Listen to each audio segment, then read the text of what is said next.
Screen.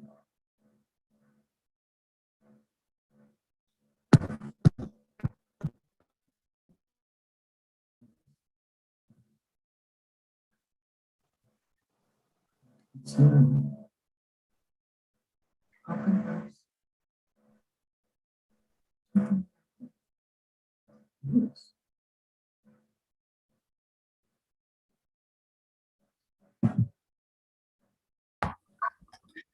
Good afternoon. Good afternoon, everyone. I think that we are ready to start. Yes? I am ready. Do you see Robert's presentation? Yes, slides, yes. I can see that. Mm-hmm. Yes. You need to enlarge it because right now this is just part of your screen and we see the whole screen. Yeah, but I will start slideshow and okay. Start talking. Right. Okay.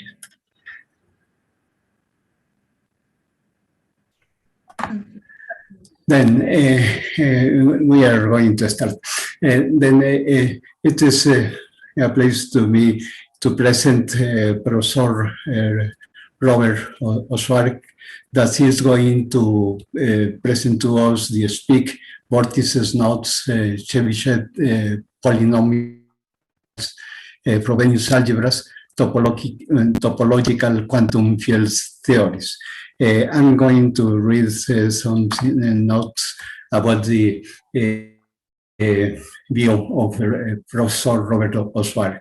Robert Oswald carried master science in physics, specializing in mathematical physics from the University of Warsaw, and PhD summa cum laude in applied science,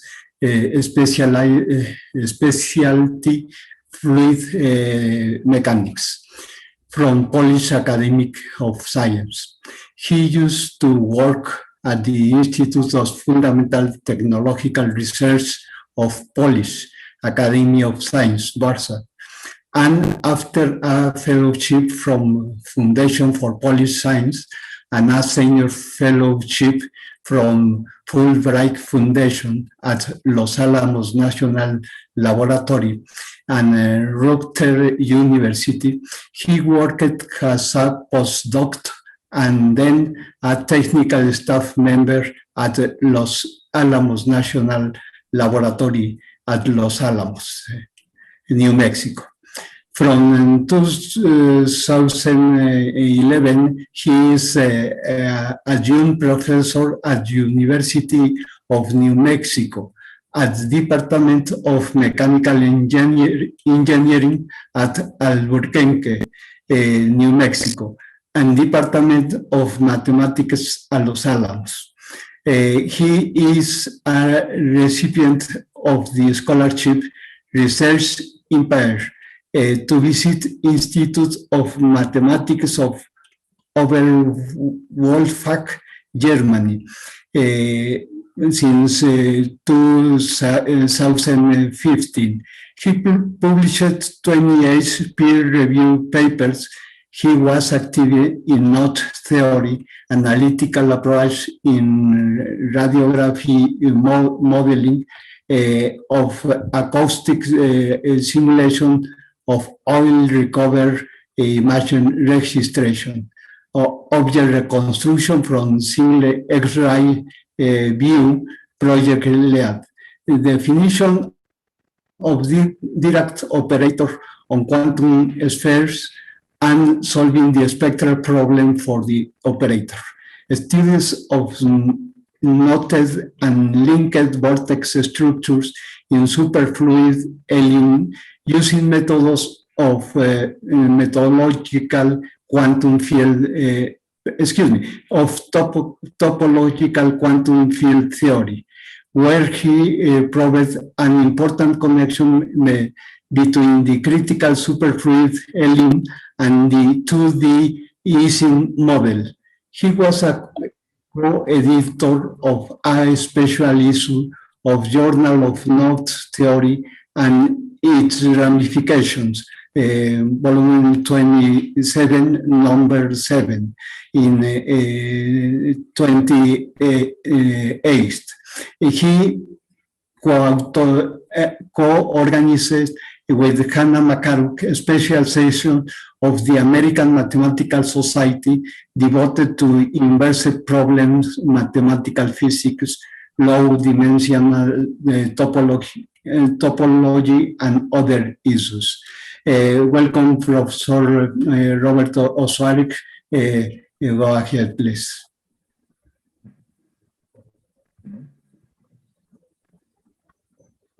Thank you very much for the introduction, and thank you very much for inviting me to this very dear to me conference in memory of a dear friend, Zbyszek Koziewicz,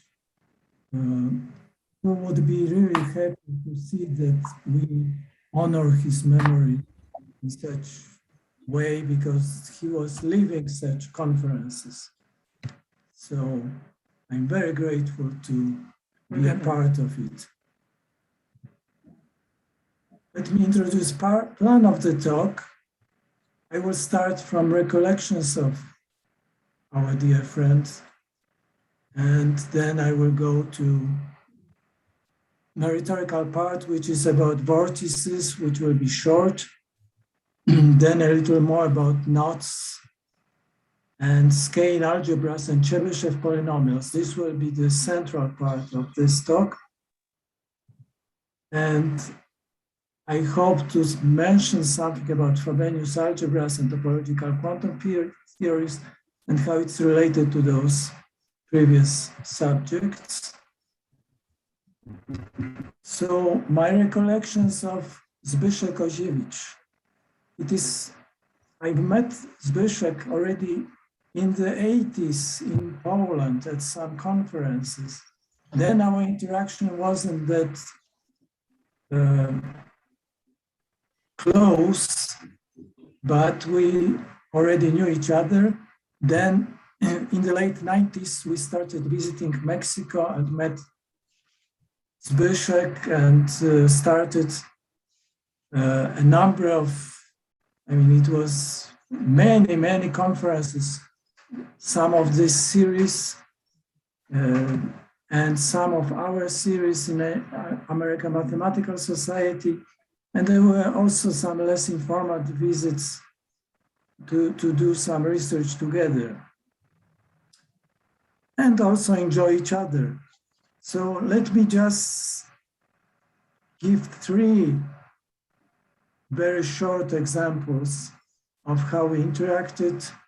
First is connected with the pictures you see. We, together with my wife Hannah, visited, came to previous conference in this series to Mérida, Yucatan, one of those beautiful conferences. And it was particularly interesting from the point of view of the area because it was full of these archaeological sites with Mayan ruins, Uxmal, Chichen Itza, and actually we were interested also in some other places. So after the conference, we took Zbyszek and also Bill Page and Greg Wynn, who unfortunately is not here. And we went to visit 3 such archaeological places at Sail, Labna, and Kabach, and also some system of caves. And afterwards, we still managed to come back to, this was just one day, come back to Progreso, which is near Mérida, but at the seaside, where Zbyszek and I were brave enough to take some swim in the ocean. And afterwards, we had still a nice dinner, all of us at local restaurant, which served fantastic fish, just very fresh from the sea.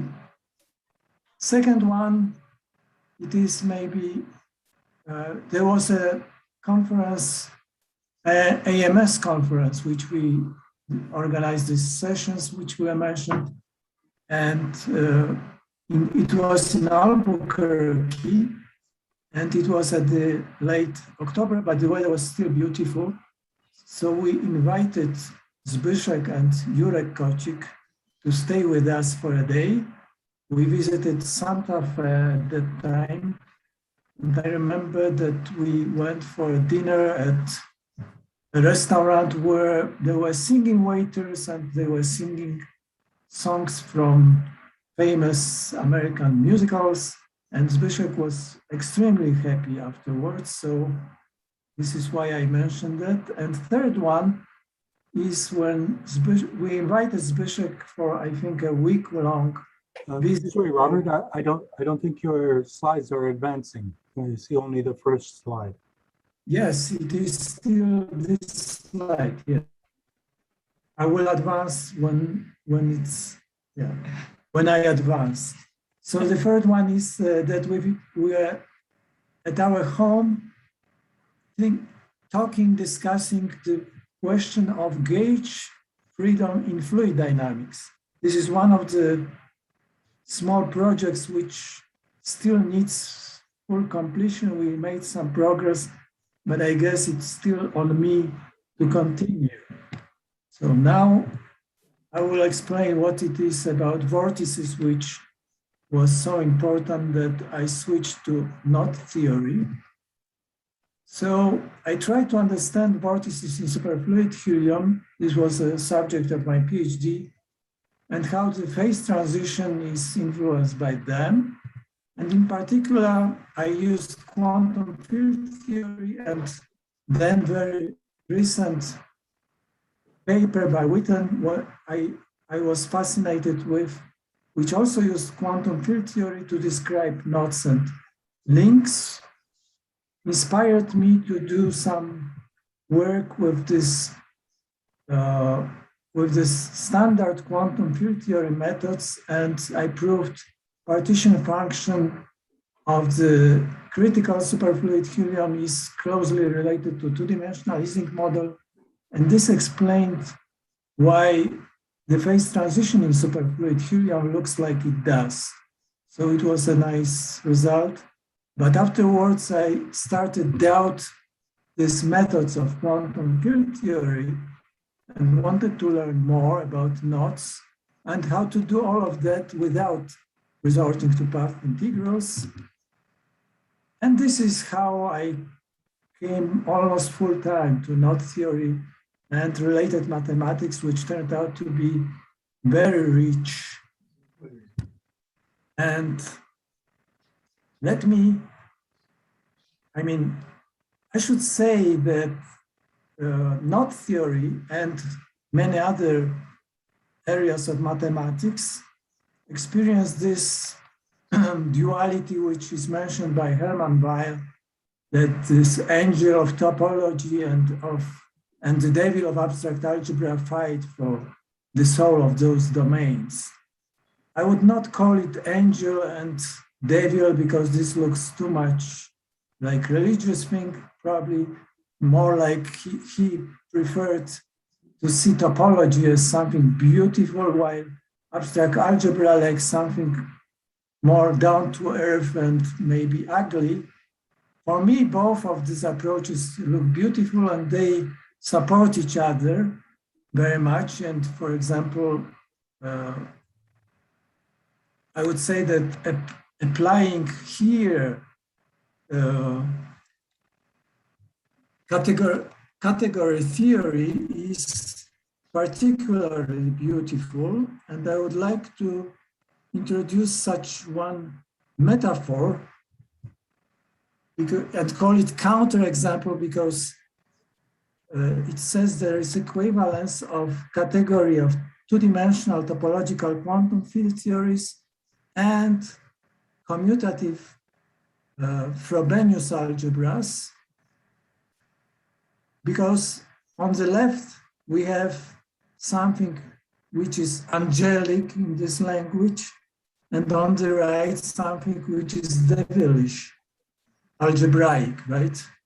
And this is like my motivation for the whole research which I am doing, to somehow understand this better, maybe expand on it, and this way understand what knot theory really is, at least knot theory which lives in 2+1 dimensional manifolds.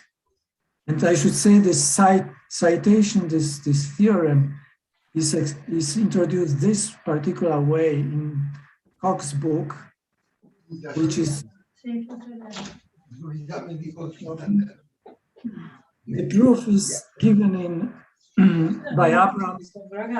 Sí, y los precios son Más o menos igual. como cada cuánto. Lo único. Excuse me, could you switch off?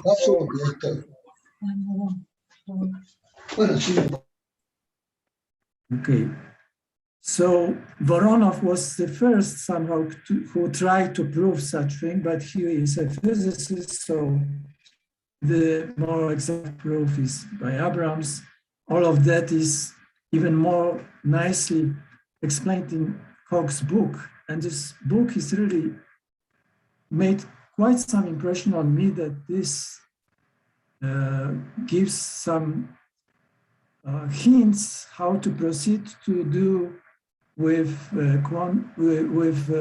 knot theory in such topological quantum field theory way and Frobenius algebras way eventually. And I should say that also in this book it is mentioned that it is quite easy to go further than commutative Frobenius algebras by slightly relaxing what topological quantum field theory is.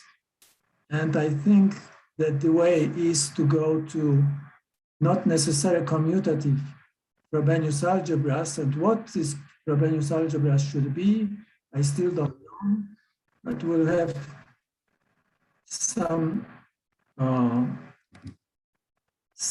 thoughts will be in my presentation.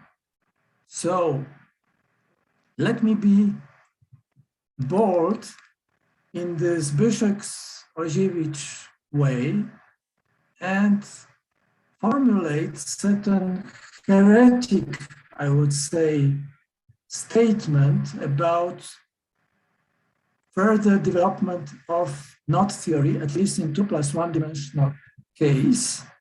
So I would like to see a metaphor which goes further with this Frobenius algebras paradigm, sort of reversing what is currently being done in knot theory. So instead of introducing various skein algebras and connecting with the varieties of, these character varieties of groups, in particular SL2C group, and doing some deformations, etc. I would like to introduce something like a mother of skein algebras, which would start from representations in the whole algebra of matrices 2 by 2, or maybe characters of that. And the next step, something doesn't work for me.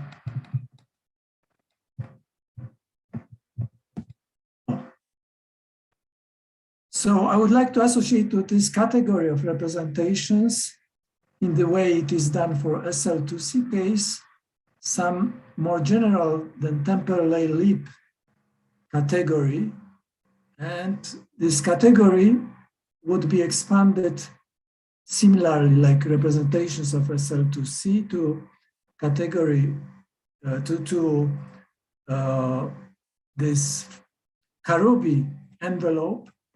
And its idempotence will be like Jones-Wenzel idempotence. And they will produce something like generalized Chebyshev polynomials, about which I will talk more later. And then recreate skein rules as something subject to all these constructions. Then maybe expand this whole thing to even more general matrix algebras, which are Frobenius algebras, by the way. And perhaps do it for even more general Frobenius algebras, in fact, symmetric, because I think this is important that this trace property of Frobenius algebras is preserved. But it's still a lot of algebras which might be considered. So this is a very bold statement.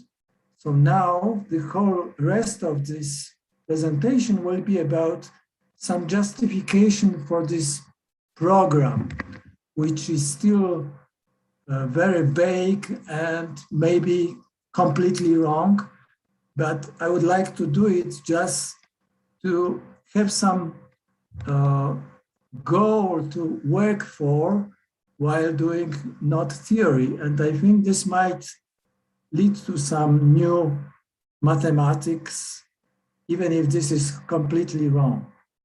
So let me begin from very beginning. What are knots?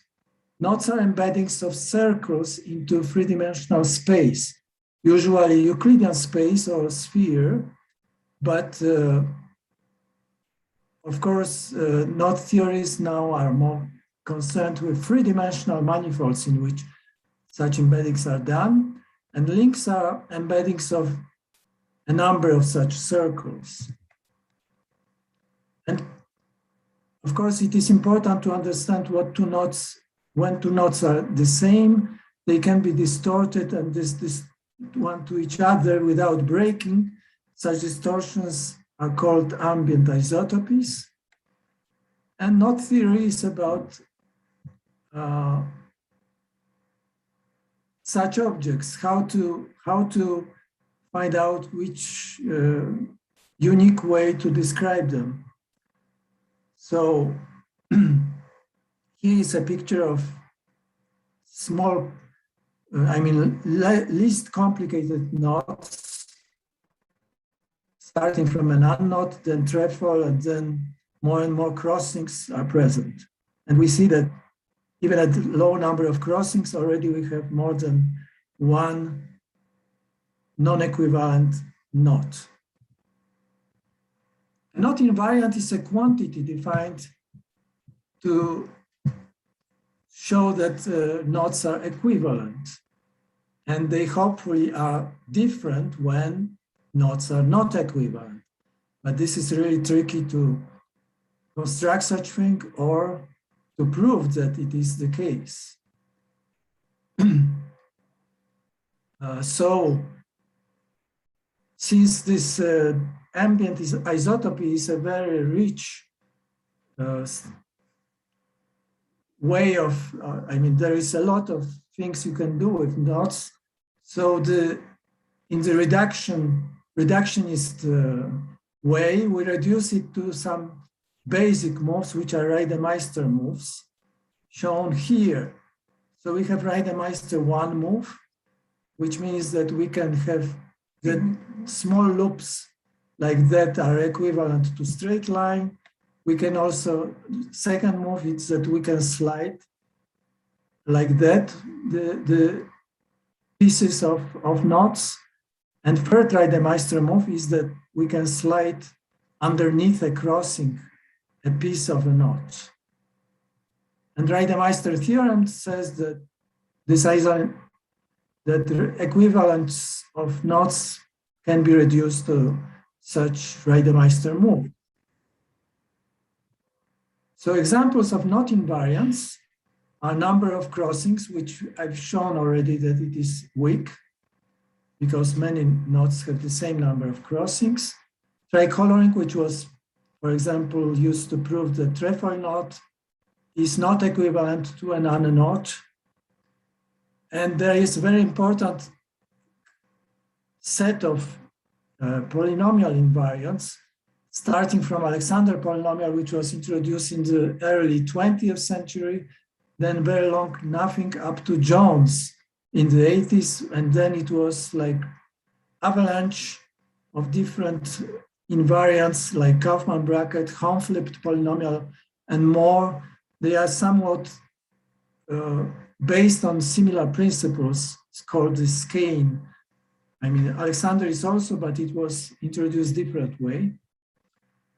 There is also, which I will not talk much about, Chobanov homology and even less about Flair homology. And there is also fundamental group, which is very difficult to work with, or quandles, and I will also not talk about it. So I will focus this talk on Kaufman bracket. Okay. So we project actually a knot and look at its crossings wherever there is crossing of two lines, and in order project on two-dimensional space. So in case it is three-dimensional Euclidean space, this is quite simple thing what we do. So we resolve this crossing in two ways and assign two coefficients, A and B. And this way we resolve all crossing in the diagram which we got. And as a result, we have a combination actually of circles and something which was left after those resolutions. And the trick is that we removed the circles and multiplied what is left by a coefficient, which we call here D. So how it works with the Reidemeister moves. And this is important. We start from Reidemeister 2, actually. And when we resolve first upper, then lower crossings, we get here some circle, which we remove afterwards. And we do just some smoothing. And the result is on the lowest line, there is some coefficient with something which cannot be here, and another coefficient with something which should be here. So now we have to assume that this first coefficient should be 0, which gives us relation of D with A and B. And in orthodox approach, A times B should be 1, because this gives us invariance with respect to second Reidemeister move. But the trick which I tried to, my game, which finally gives me some hints for this board program, is to think what would be if AB is not necessarily equal to 1. So I do not do this assumption necessary, but always can put B equal to A to minus 1. So what happens then, and this was published actually in this paper, and also some other things that I will be talking about. So what happens if I apply third Reidemeister move? So let me take this crossing, and when I resolve this crossing, I may on the left do Reidemeister 2 move, and accordingly to what I've done, I have to multiply by AB. But in the next step, in order to prove invariance, I do Reidemeister move here, from here to here. It is just reverse Reidemeister, which means I have to multiply by AB to minus 1. So what is the result? I have just invariance with respect to Reidemeister 3, even if AB is not equal to 1. So it is an interesting observation. And what happens with Reidemeister 1 move? If I apply my rules and what D is, because there is the circle, so I have to apply this D, and there is a coefficient times what is expected, and another coefficient in the other loop times this straight line. So it looks like I don't have invariance, but we should observe that even if we assume B equal A to minus 1, we still don't have this invariance. And what usually is done at this moment, it is that either we say we don't have to have invariance with respect to first Reidemeister because we can consider that this is invariant of framed knots and links. And this is just telling us about how twisted is this frame, this factor of A to minus some value or plus some value. And this factor is called RIV.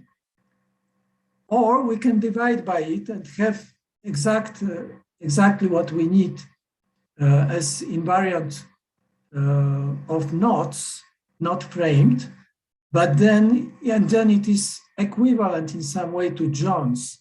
You have to do some substitutions and you have equivalence of John's polynomial.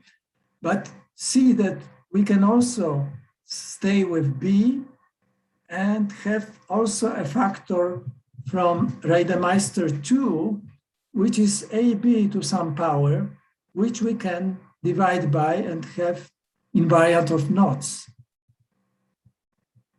So let me summarize the Stoddard-Kaufman bracket scale relations give this invariant of knots and links or framed knots and links, depending how we do it. And it is a Laurent polynomial in one variable.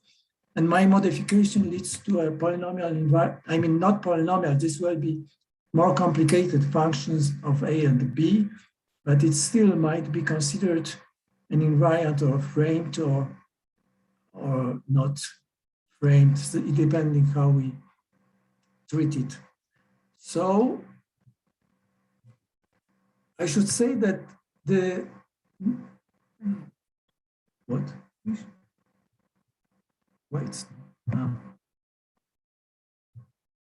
I should say that this was done all in the case of three-dimensional Euclidean space, and projection was on plane.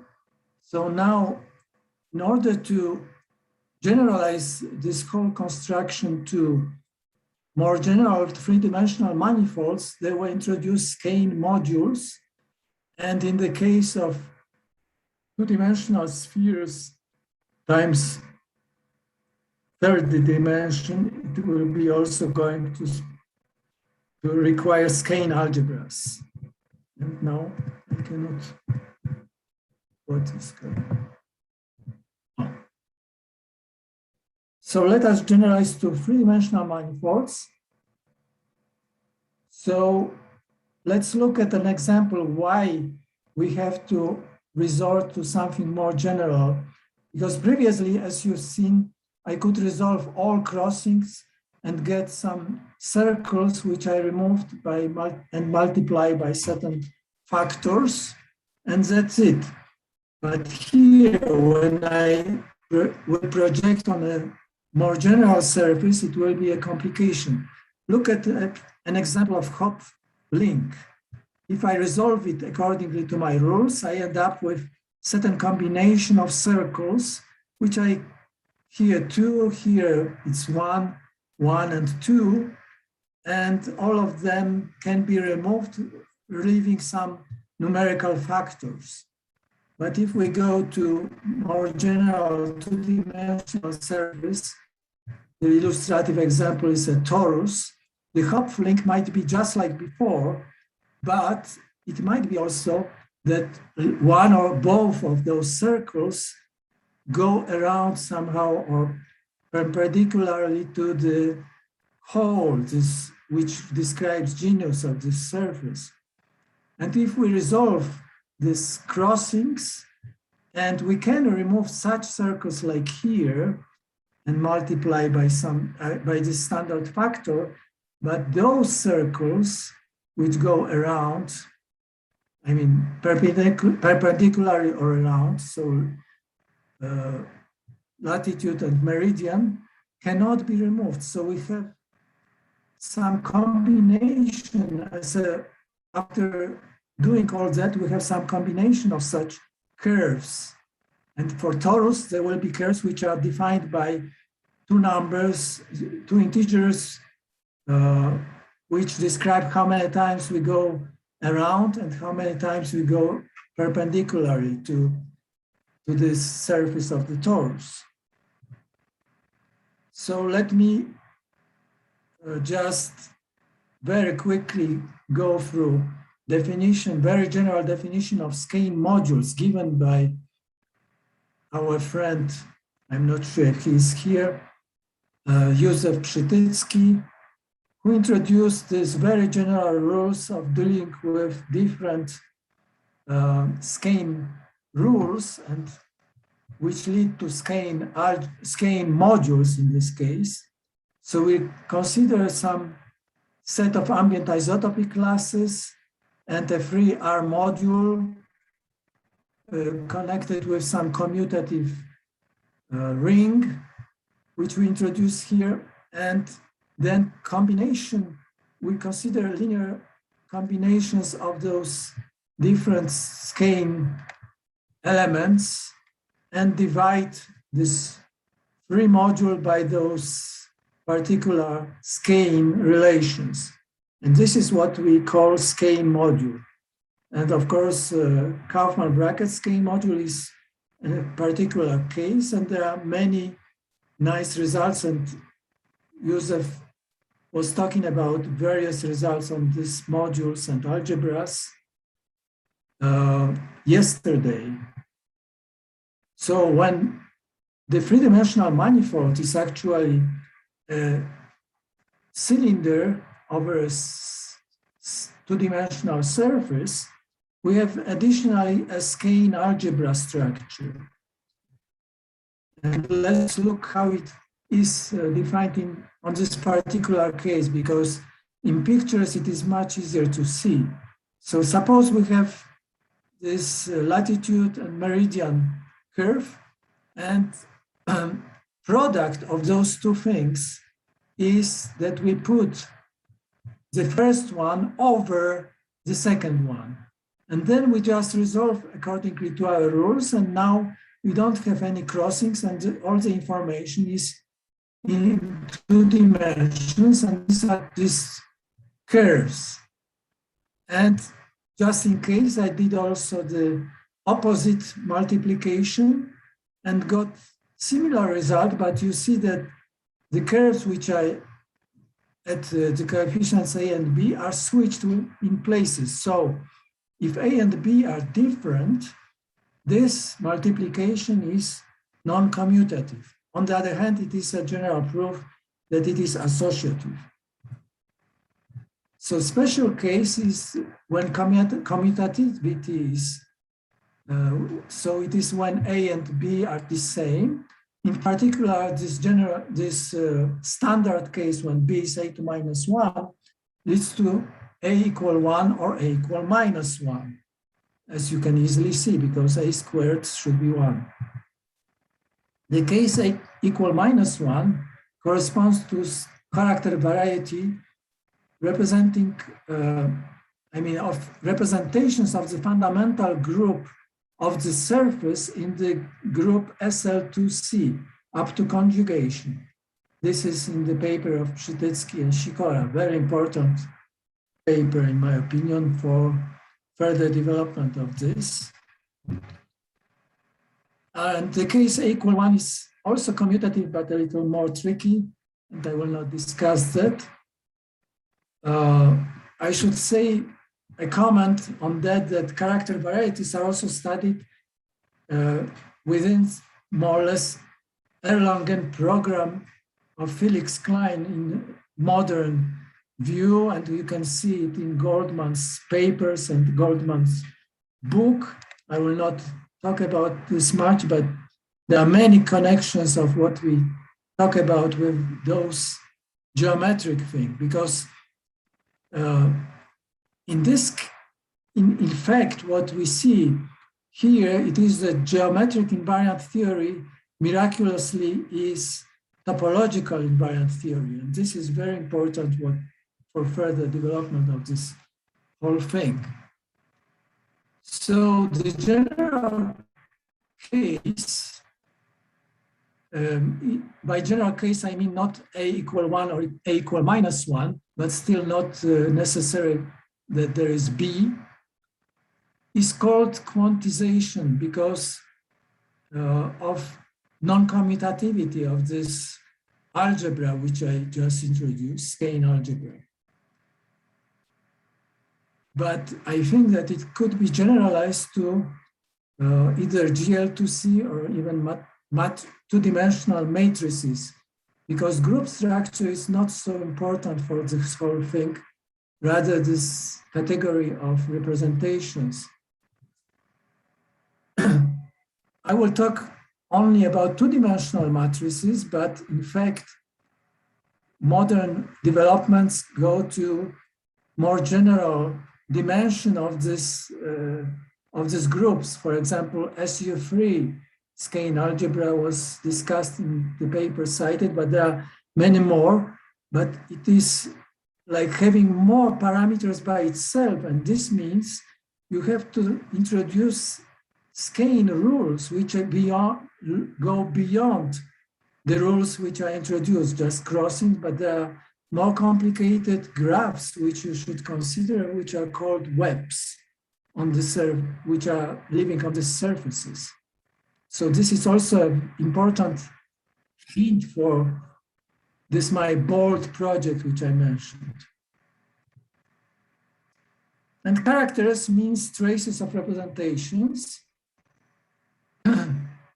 And the target of the representations in the SL2C case are elements of the group SL2C.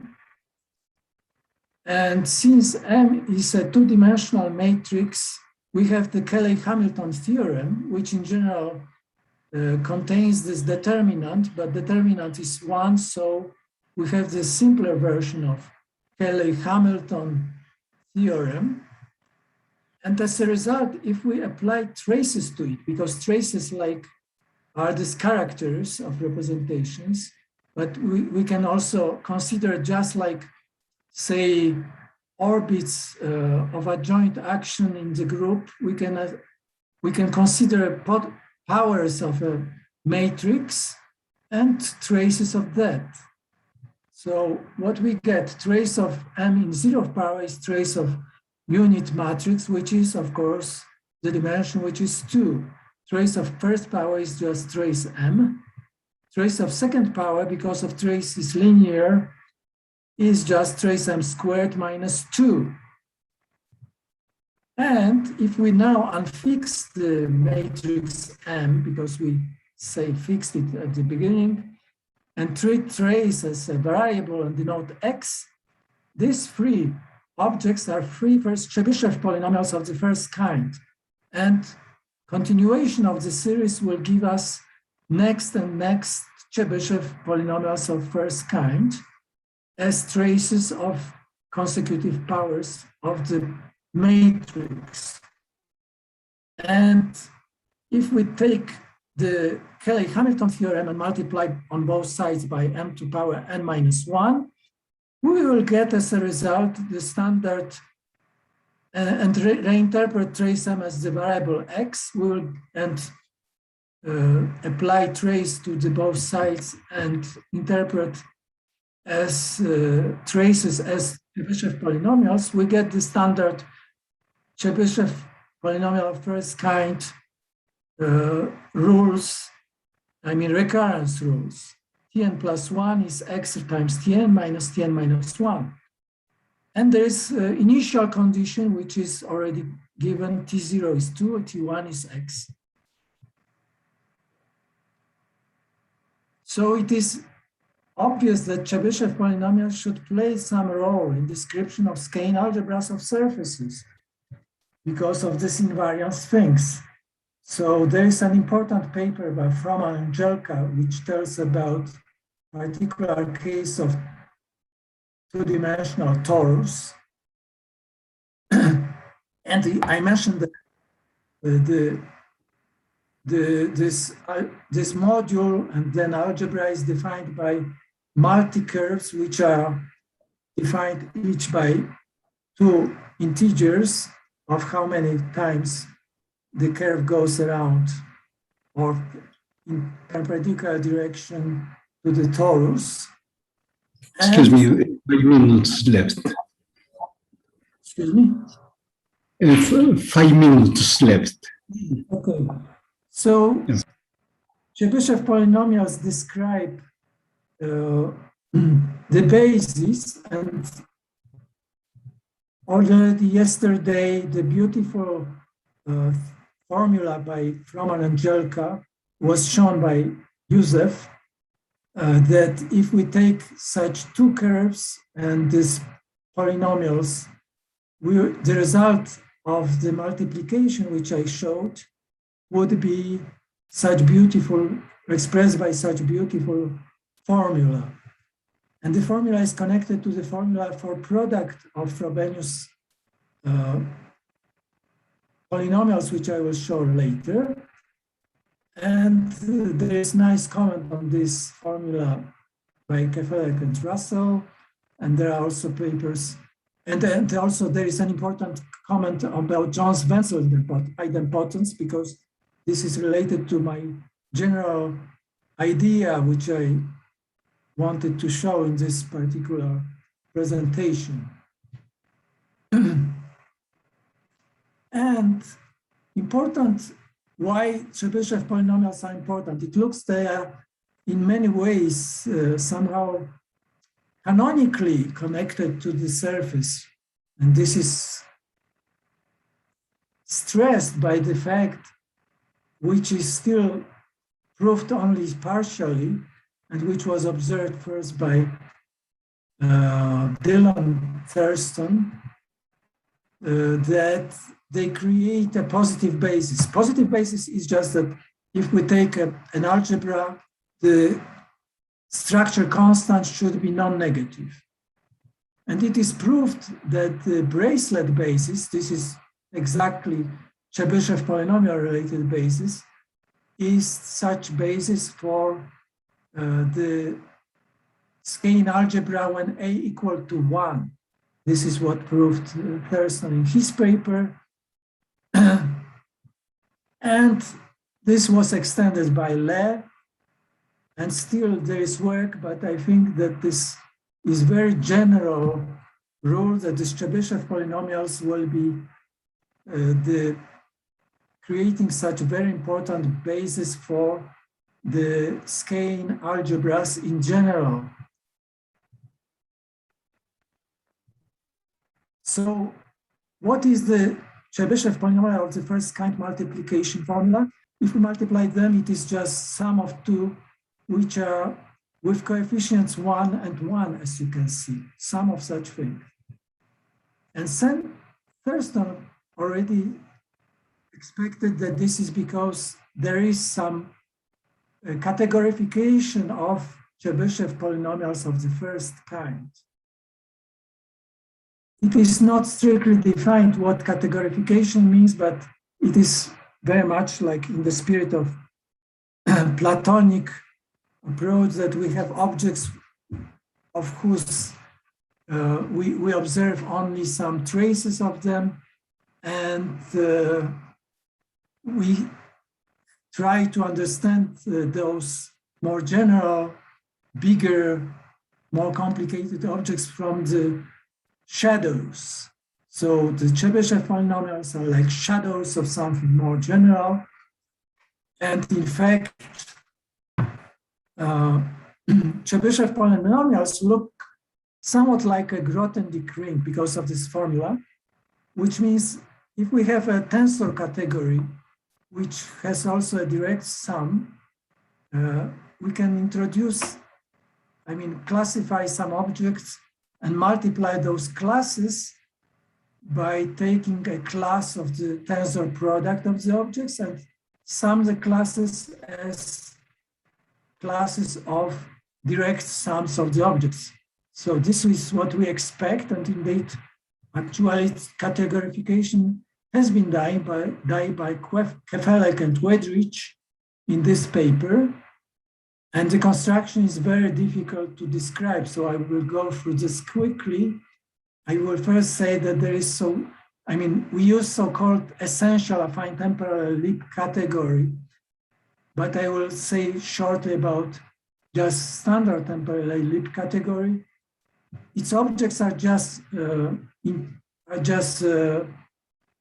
natural numbers, and to them they are assigned rectangular diagrams, and morphisms from one such natural number to another is a diagram which uses going through arcs or caps and caps.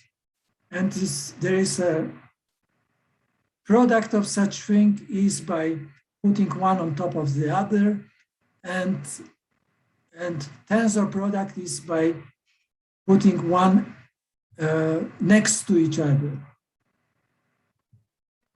And using resolution, taking a scale relation which looks like that this circle can be removed, but multiplying by certain factor.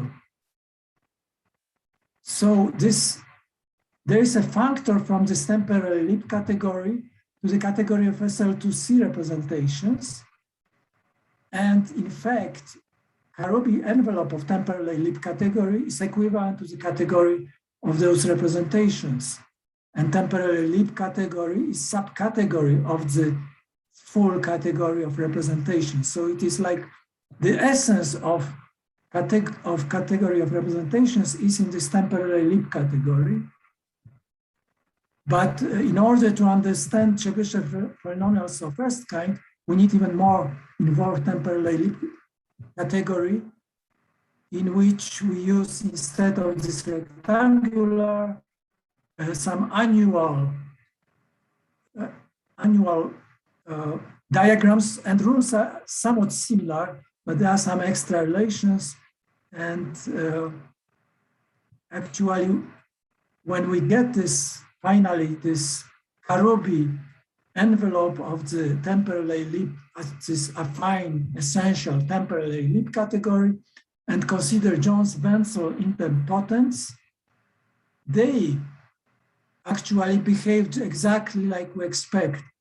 The tensor products of such things is the sum, direct sum of such m plus n and m minus n, just expected from categorification.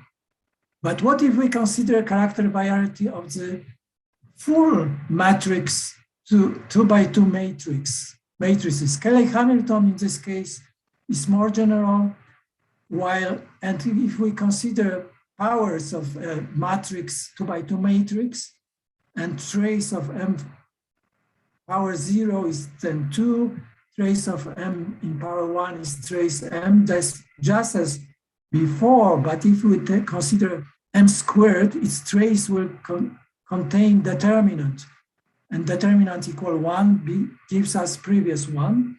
But now if we take trace m as one variable x and determinant as the other one, we have polynomials in x and y, which are defined by traces of powers of m. So what we get is exactly two variable Chebyshev polynomials, which are 0 is 2, first is x, second is this, and recurrence, which we get from this general Cayley-Hamilton, is this. So it would be interesting to get these Chebyshev polynomials, these more general ones, as categorification of representations of the whole matrix algebra rather than just SL2C. This looks like a thing. Just observation that if y is equal 1, we get the previous one variable Chebyshev polynomials, but if y is minus 1, which is not a group case, gives us Lucas polynomials, which are very important.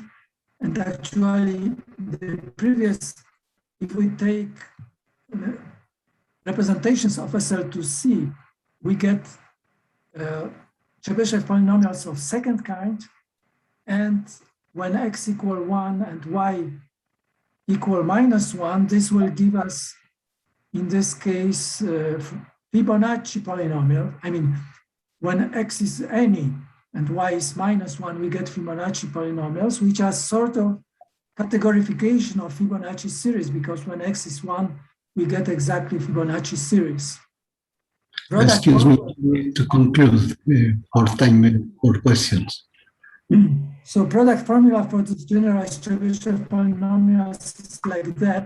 So it looks like, surprisingly, that in order to categorify it, we would have to have y accordingly to how Thurston looks at it, that y is a positive integer, which is surprising, but maybe it's the case. Anyway, I think that categorification of this will lead then to more general chain rules on the surfaces and all that. And yeah, I will postpone then this Frobenius algebra and topological quantum field theory to possible questions about it. Thank you. Oh, thank you very much, Professor. I'm sorry, I have to interrupt your interesting speech, but we need to ask to the assistant if there is some question.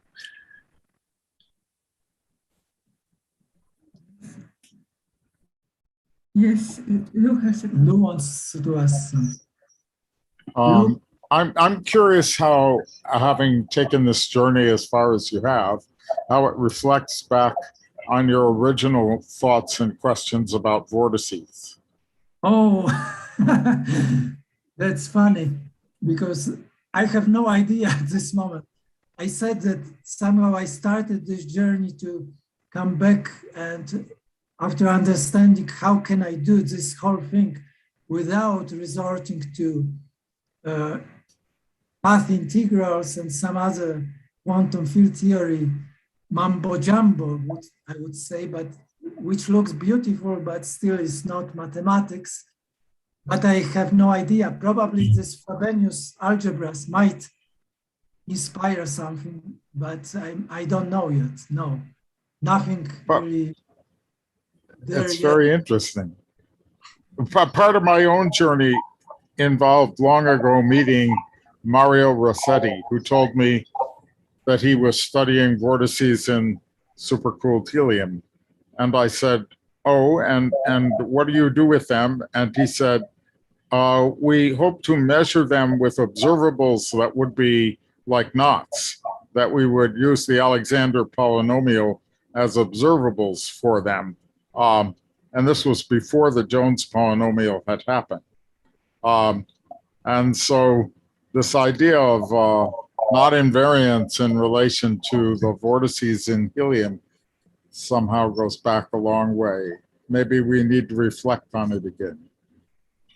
Yeah, I was trying to do such things also with collaborators, especially with Jerry Goldin and Dave Sharp. And we actually were doing this in two-dimensional case, and there is a paper, and it still probably is not the final word on that, but I can give you, it was published in Journal of Mathematical Physics. So it is also somewhat in the spirit you described of Rossetti thing, but somewhat also differently. There was, you know, some taste of people who are involved. Right. Yeah, but I'm still not satisfied fully by what is done there. So this is why I refer to it, but I'm not saying it is the last word. I think that you have to understand fully, not theory, and then come back to physics.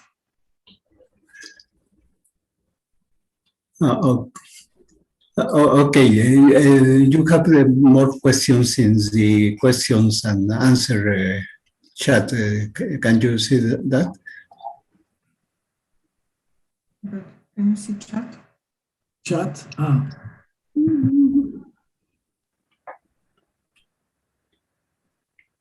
QEA chat.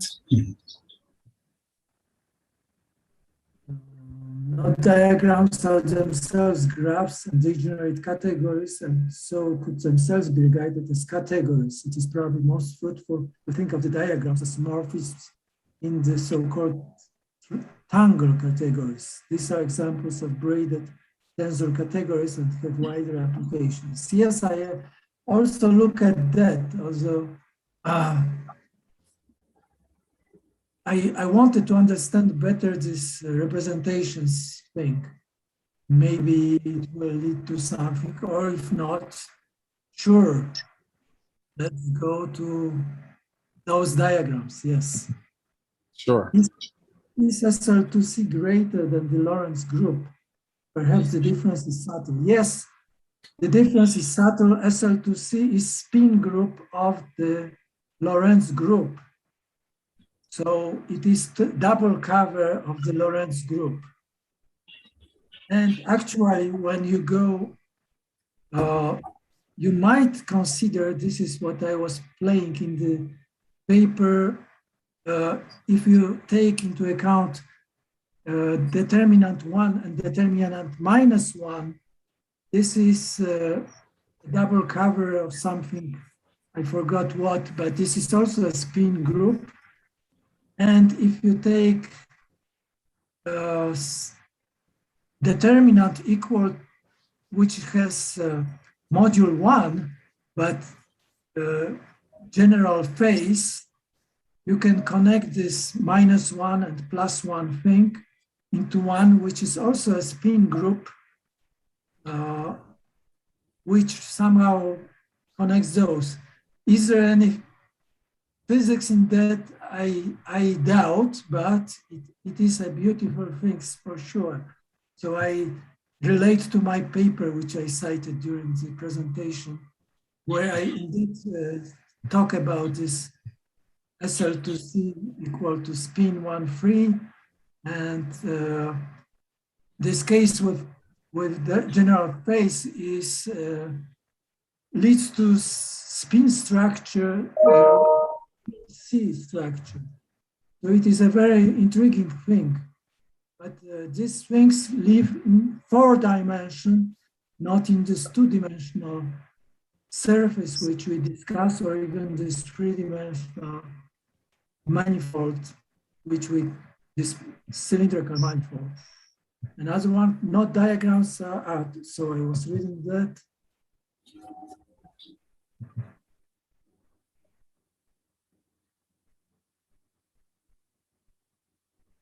I'm not sure what this means. These diagrams are for the math structure, or the math structure is for the diagrams knots. So I think that we can at first forget about the knots, but somehow they will live still in this 2-dimensional surface as resolutions of any knots which we can think about. This is how we should look probably at that. Micho Djurdjevic canceled his presentation. Actually, it was because of what we heard. Yes, of course. When you go to Kovanov homology, you get to different categories associated with knots.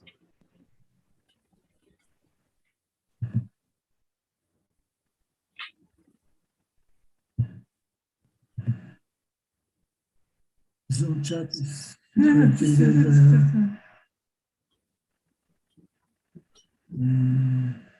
yeah, about jokes. No, I think that I think that this is already about something else. So thank you. I'm not sure if I should say anything more there or but I think that if anybody has questions, yeah, of course, I am around and will answer questions if there are more. And if not, contact you by email. Yes, of course. Okay, so thank you for the answer. I don't know if there is more questions, because we need to go to the next speaker. Yes. Okay. No? Thank you. Okay, then Professor Robert Osberg, I understand. Thank you very much first for your presentation. And I think you are going now to be the chairman of the section. That's Yes, okay? but I have to stop my first my presentation. Yes, don't worry, I'm going to do that. Okay, Mhm. so please do. Okay, finish. Okay.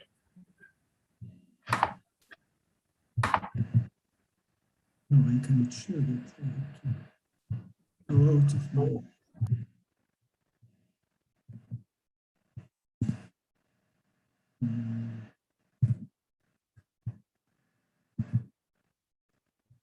Okay, sorry for the delay. Next speaker is Valery Vayeguazov. Negative energy for spinors and masses in the Dirac equation. Okay, I am a physicist. Thank you, organizers, for invitation. I am not very familiar with this Zoom. I see share screen. Should I push this button? Yes, you should share screen. We don't see anything yet. Okay, so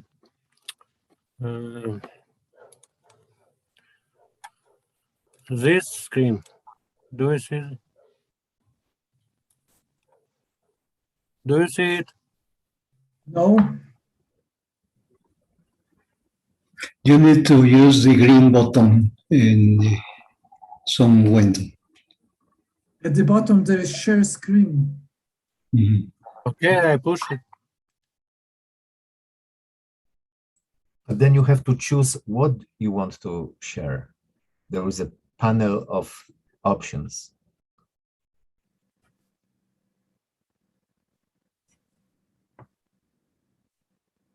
Nothing appear. No options. Share screen. And I can open this window. Key share. A key. Okay. Share. Yes. Negative energy for spinors and masses in the Dirac equation.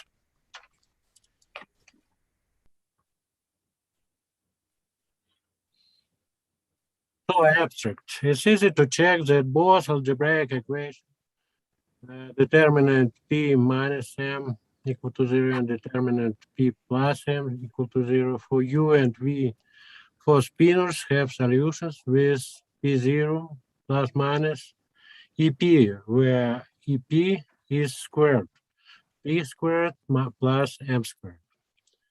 Same. The same is true for high spin equations. Meanwhile, every book considers equality P0 equal to EP for both U and V spinors of the 1/2 0 plus 0 1/2 representation. Thus applies the Dirac-Feynman-Stuckelberg procedure for elimination of the negative energy solutions. We have electron and positron. However, the recent Zeno work, first work was with Barut, and independently the article of several others show that the Fock space can be doubled.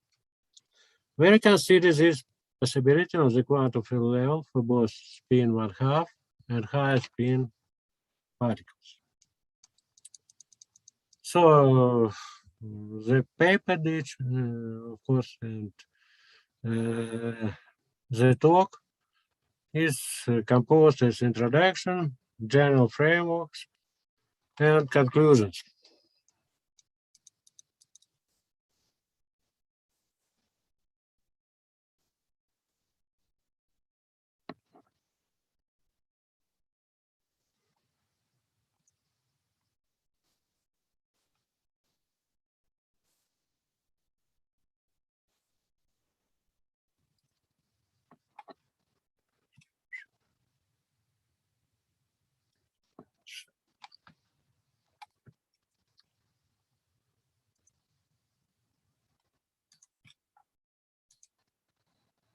Okay, I shall continue with this file. So, the recent problems of superluminal neutrinos, negative mass squared neutrinos, various scheme of oscillations, including sterile neutrinos, require much attention. The problem of the lepton mass splitting has long history. This suggests that something missed in the foundation of relativistic quantum theories. Modifications seem to be necessary in the Dirac concept and in the even more sophisticated Stuckelberg concept of the backward propagation in time. The Dirac concept, of course, is intrinsically related to the Pauli principle. However, the Pauli principle is intrinsically connected with the Fermi statistics and anti-commutation relations of fermions. Recently, the concept of the Biorton normality has been proposed.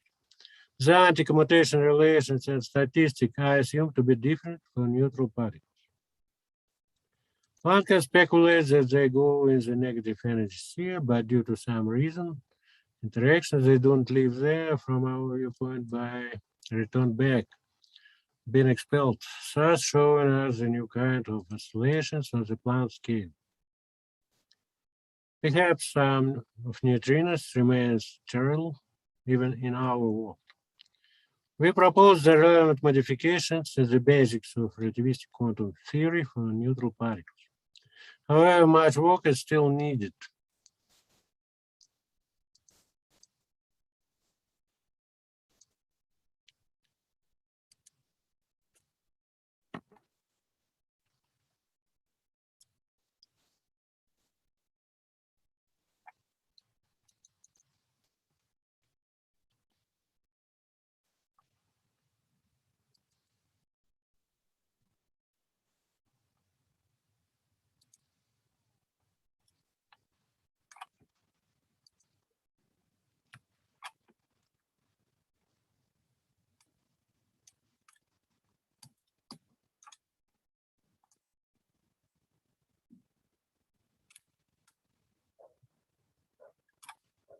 By the way, in 1967, Sakharov introduced the idea of two universes with opposite arrows of time.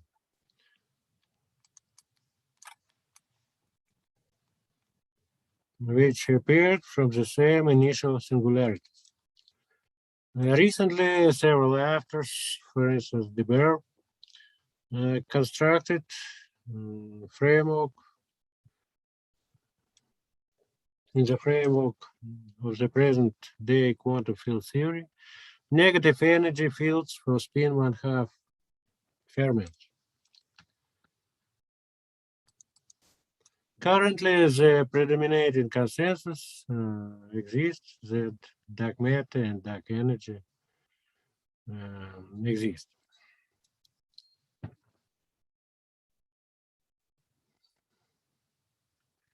Several possible candidates have been proposed for the dark matter, but to the date, many of these candidates were not, these theories were not successful.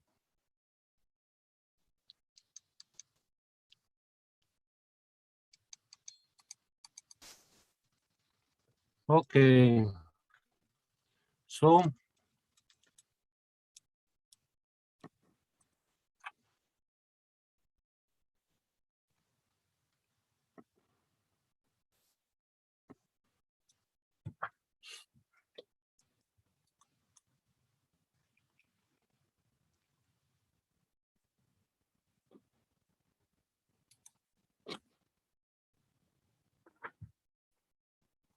how can I return to the file?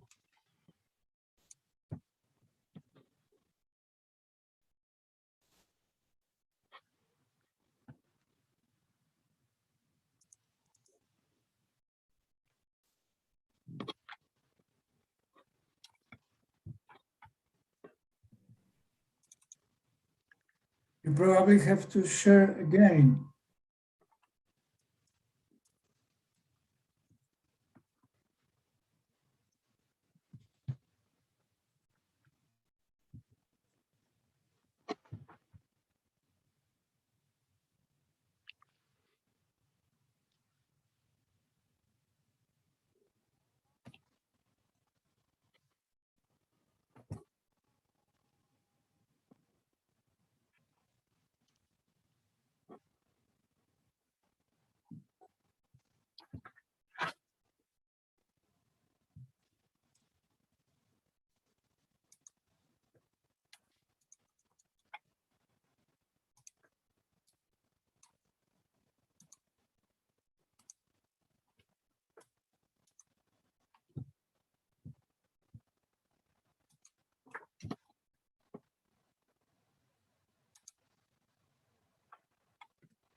Professor Valeri, we can hear to you.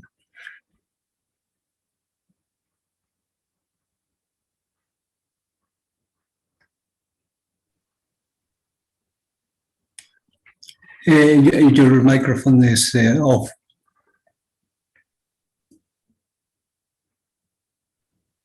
Open file. Okay, now it's open. Yes, thanks.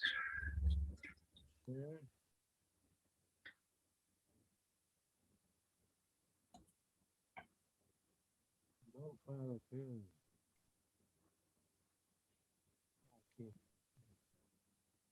Okay, again to this file. So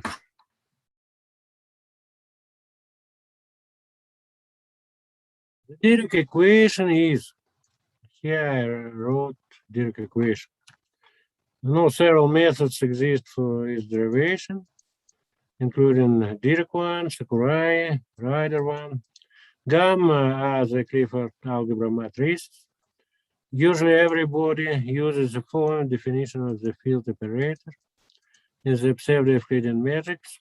So here we have integration in 3 momentum space. Yeah. However,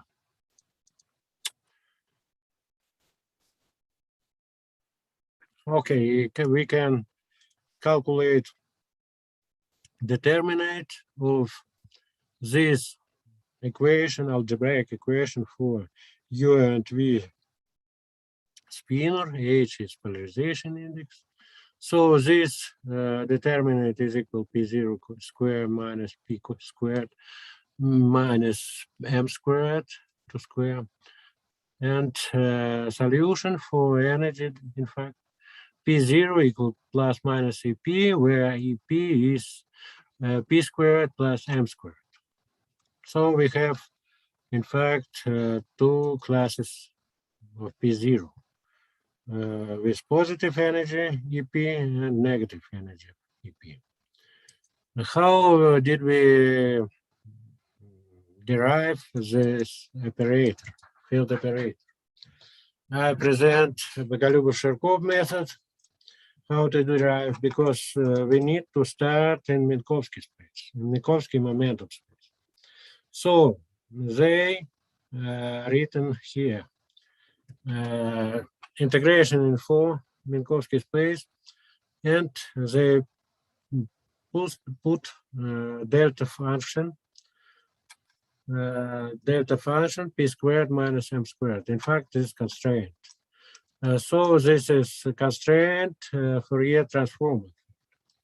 Then they did some transformations of delta function.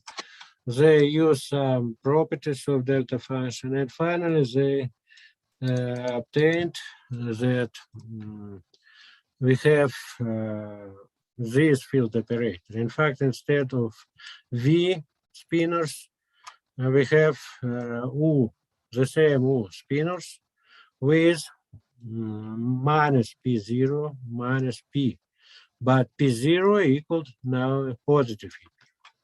So this what they derived in their famous book.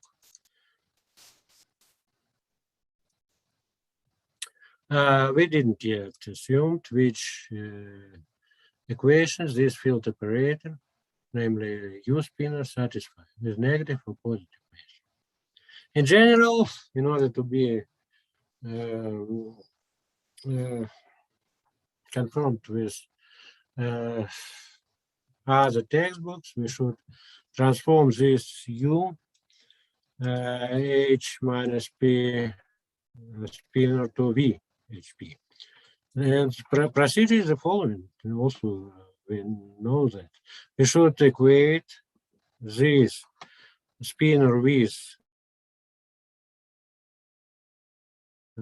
creation operator for this what we obtained on the basis of the Gallium-Sharkov procedure. We know normalization of U and V spinors, of course, from any book. But in this case, in order to obtain creation operator B, we need to multiply by V mu bar, direct conjugated. So we obtain lambda matrices, and it is equal to minus im sigma n. Sigma is usual Pauli matrices, and n is directed to the momentum vector. Also, we can obtain mu to check if these definitions, in fact, are compatible with each other. In the case of 1001, representations, similar procedure leads to somewhat different situation because we cannot obtain the operator, creation operator for antiparticle. We have the following relation instead. And that signifies that in order to construct the Sackrarian good field operator, we satisfy this equation for spin 1. We need additional postulates. Probably we can construct left and right hand side field operators separately each other. And in this case, we would have for left and right field operator, different creation and annihilation operators for left and right sides. So we consider now U spinors with negative energy. Instead of P0, we substituted minus EP, and we'll insist on this, that this may have physical significance. A part of U and V with positive energies EP, we may have U and V with negative energy minus EP. So we investigate the equations which these spinors obey, and due to the property, we have the following. We have additional unitary matrix here. So, unless the unitary transformations do not change the physical content, we have the negative energy spinor, this one. I put this energy to be negative explicitly in order to satisfy our results from the determinant. And so this negative energy spinor with gamma 5, gamma 0, U negative energy satisfies the custom positive energy direct equation. The explicit forms are different from the textbook positive energy direct spinors. So it's some superposition problem. We have U tilde, U double tilde. I do not say yet about the polarization properties. I don't know yet at this stage. So normalization is to minus 2 n squared, n is arbitrary at the moment. What about V spinors? We can transform U of negative energy with gamma 0 and compare with V, a custom V of gamma 5 by U of positive energy. Our answer is no. They don't have well-known forms of the usual V spinors in the whale body.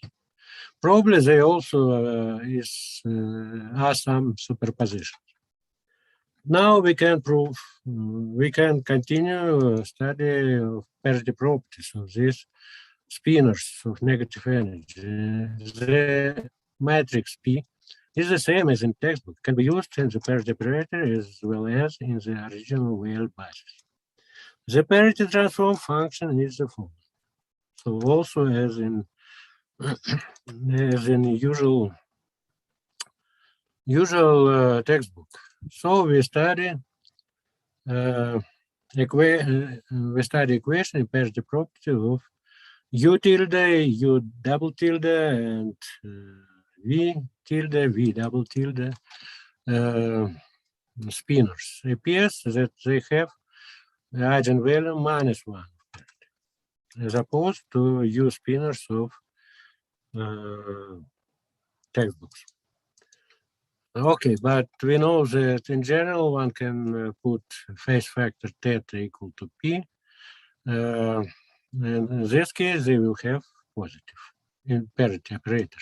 They will have positive parity, but it's very strange because for U and V spinors normal, which were used in textbooks, we have parity operator without this phase factor. Now we have parity operator with this phase factor in order to satisfy, in fact, in order to be consistent. However, V spinors have now positive parity properties, and we again confirm that the relative particle-antiparticle intrinsic parity has physical significance only. But now physical significance for U and V spinors of negative energies.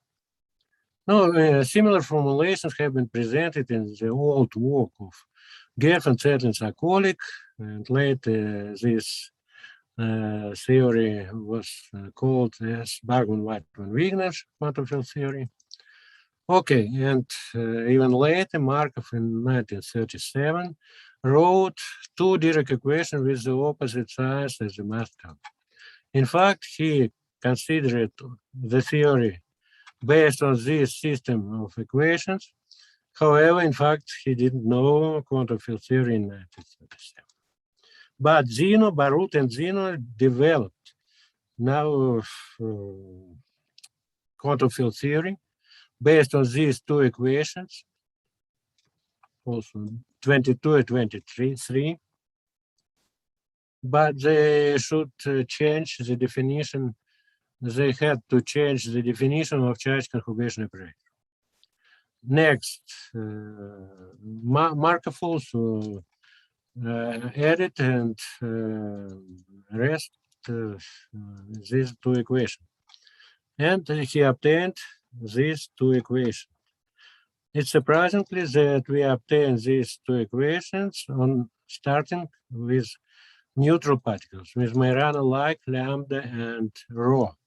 They are self, anti-self charge conjugate spinors, four spinors. And for them, equations are the following. They were derived long ago. And now they can be combined in 8 components with psi plus and psi minus. So we also have two signs in 8-component Dirac equations. Gamma is the following. So no problem. I presented this projection operators, famous Zuckerberg propagator of this theory. But this is only in on free level.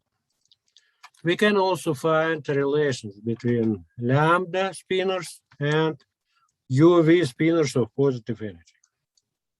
They are connected by unitary transformation, and this represents itself the rotation of spin parity basis. However, it's usually assumed that lambda and rho spinors describe the neutral particles, meanwhile U and V spinors of textbook describe the charged particles.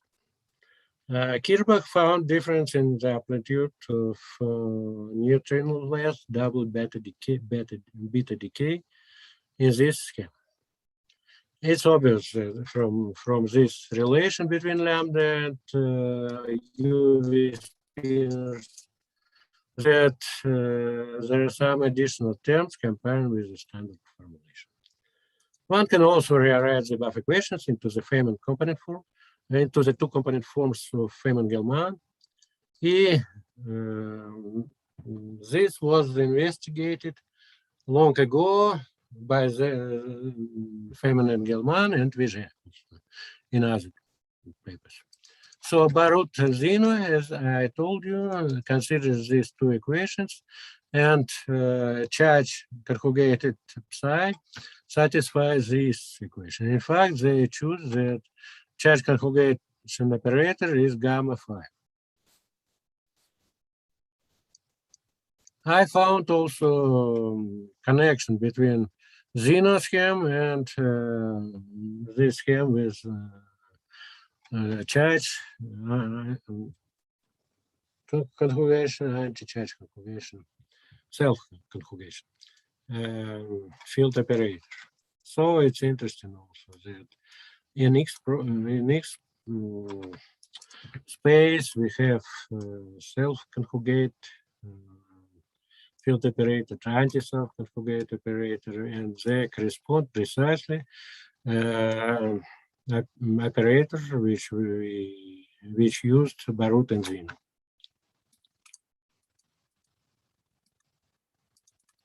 So the main points of my paper, there are negative energy solution, and that is previously considered as positive energy solutions of relativistic wave equations, and vice versa. The explicit forms have been presented in the case of spin 1/2. Next, the relation to the previous works have been found. For instance, the doubling of the Fock space and the corresponding solutions of the Dirac equation obtained additional mathematical basis in this paper. Similar conclusions can be deduced for the higher spin equations. However, I think that there will be no difference in the observables of the free level. However, if we introduced four-vector potential, introduction with four-vector potential, yes, we will have some other terms, for instance, as Kirchbach approved for neutrino as beta decay. Thank you. Thank you, Professor Dvorak-Vazov. Are there questions to our speaker? I see a question and answer question from Grzegorz Koch. The first time I asked this question to Professor Iwo Białownicki-Birula at a conference almost 20 years ago. The professor declined to answer, saying that I should learn quantum field theory. The day before yesterday, Peter Rowlands replied naively that electrons are in positive frequencies and positrons are in a negative. Such an approach, however, implies the phenomenon of Zitterbewegung. In addition, the interpretation of the sign of frequency, charge, and probability changes significantly in the second quantization.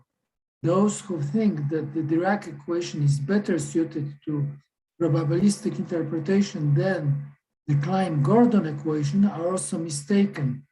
The question is, what does the Dirac equation describe? The electron, positron, both, or many particles? So this is the question I understand to our presenter. I think that no such importance to consider negative energies explicitly, not reinterpret them to positron.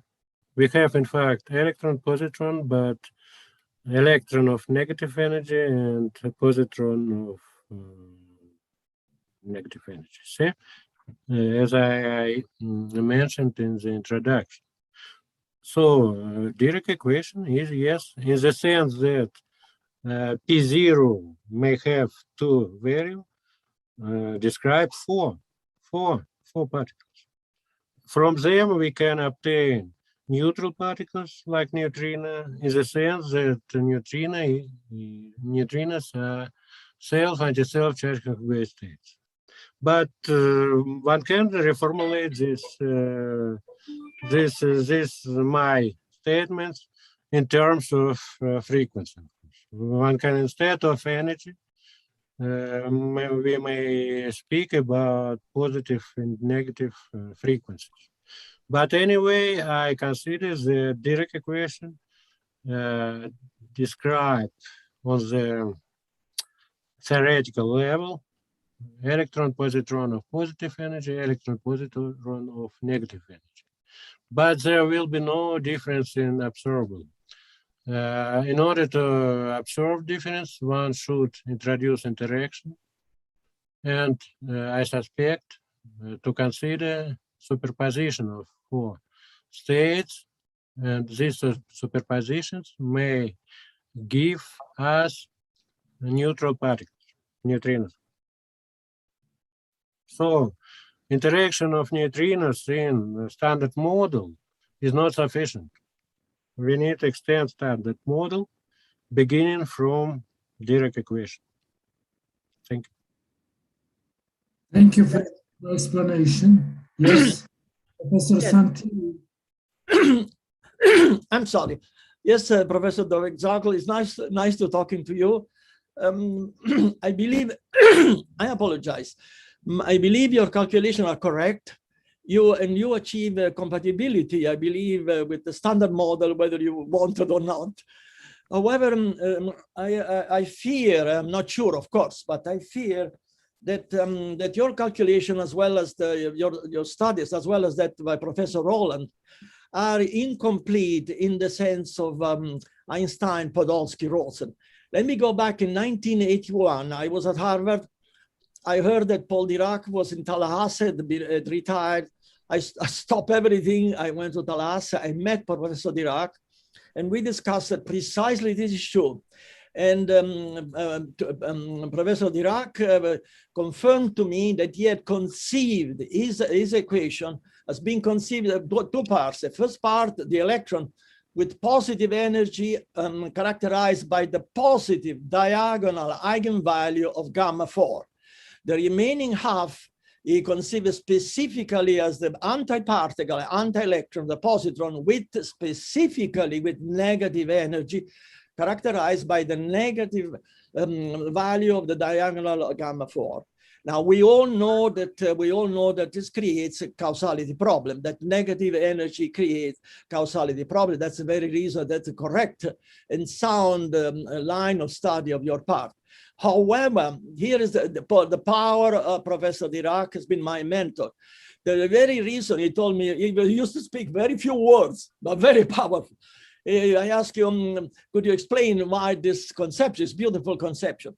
And he said, essentially in two words, he said, I believe the only way for representing the annihilation of a proton and then the electron is that those particles have negative energy.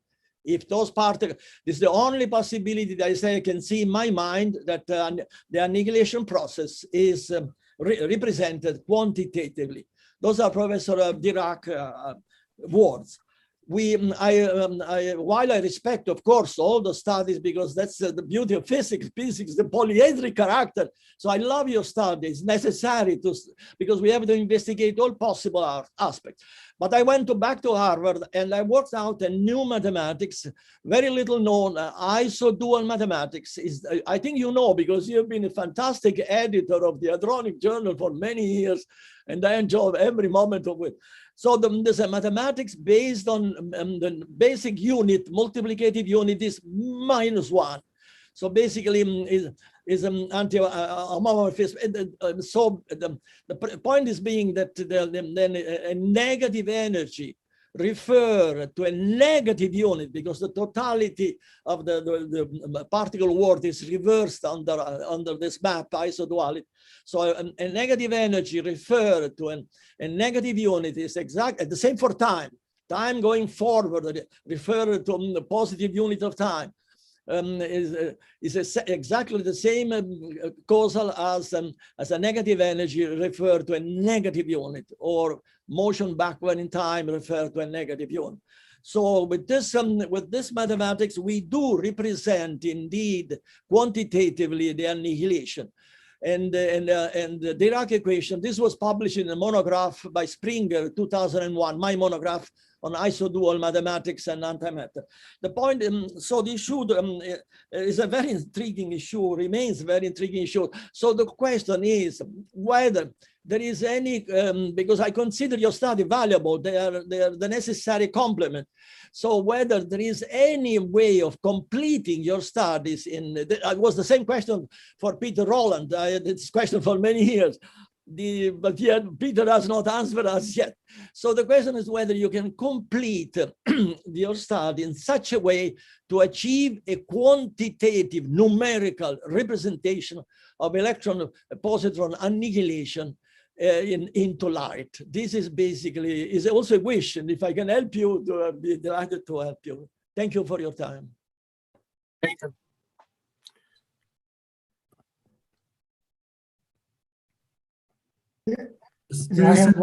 I have one quick question. Are you familiar with David Hestene's formulation of the Dirac equation? It has, I think, much in common. He's wrote many papers on the Dirac equation with Clifford geometric algebra. I didn't understand your question. I'm asking whether you're familiar with David Hestenes from Arizona State University's. Yes, I met him. Yes, yes. Is there any relationship between your interpretation of it and David Hestenes? Of the Dirac equation? I think one can find relations to the Hestenes theory, or unified theory, in fact, and with Santi as a unit, with many other theories, because many theoreticians, physicists came to this idea, but I don't know why didn't tell this explicitly. Yes, but Hestenes also consider a unification of Dirac and Maxwell, I think. No, I think there is difference. There are differences. As I told in the beginning, that I can find relations between creation operators of positrons, in fact, with annihilation operators of electrons. But I cannot find relations between creation operators in 1001 representation to annihilation operator of photon. So maybe this is some reasons that why physicists did not observe antiphoton. So maybe this difference appear in different representations of the current Poincare group. Okay, there is only one more question which I will allow, is from Michael Heather. Is negative energy a binary concept? If so, logic expects some closed world assumption. What is it? I'm not sure, but Professor Dvojeglazov maybe has some idea. I didn't hear Marek whom? Michael Heather asks the question in question and answer. Is negative energy a binary concept? If so, logic expects some closed world assumption. What is it? No, I didn't discuss this. Maybe the author of this question should clarify it on basis of my paper, of course, or your papers. I don't know. May I have a mathematical expression as seen by Professor Wojciechowski's mathematician and Greek mathematician on hyperstructure? You see, is a conjugate of matter, and has to be, everything has to be opposite. Everything belonging to matter has to be opposite in antimatter, otherwise you don't get annihilation. If you have one characteristics of antimatter that is not opposite of that matter, then there are inconsistencies. Now, in the view of this mathematician, then our universe is an hyperstructure, namely a structure in which, in its most elementary case, the unit has 4 values, 2 values, again, based on Dirac equation. 2 values are the positive value of 2 diagonal meters, I should say, more than numerical value, but 2 diagonal meters are value, they are positive. The other 2, they are negative. And one is, is the isodual map of the other. In my view, is a beautiful, magnificent construction. But the problem that it will require a reconstruction of the standard model, split in two, and then recombine in this hyperstructure, which is all by using weak operation and HOPE. They call it HOPE, H-O-P-E, HOPEs, hyper operation. It will be magnificent, it will be an enormous, in my view, an enormous increase in value of the standard model, but it's not a novelty. Novelty is not necessarily.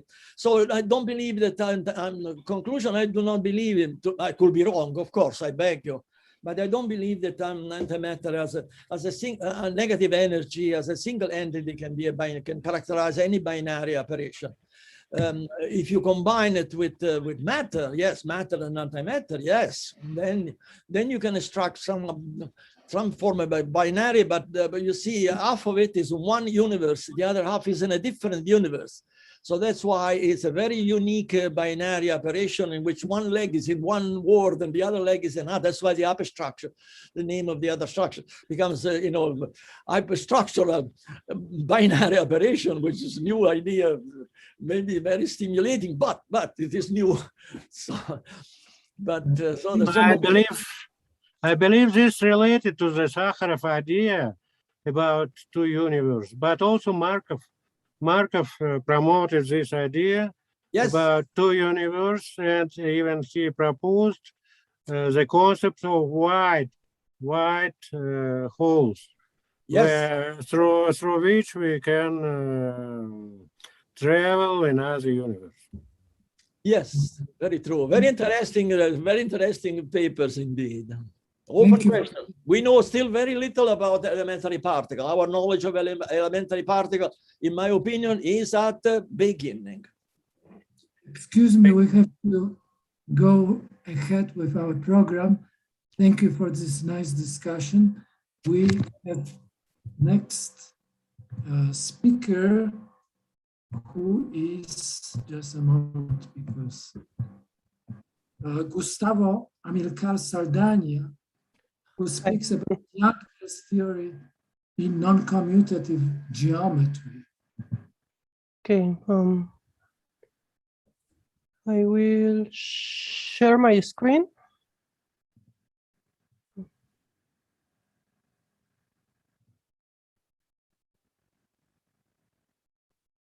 Everybody can see it? Yes. Okay. Yes.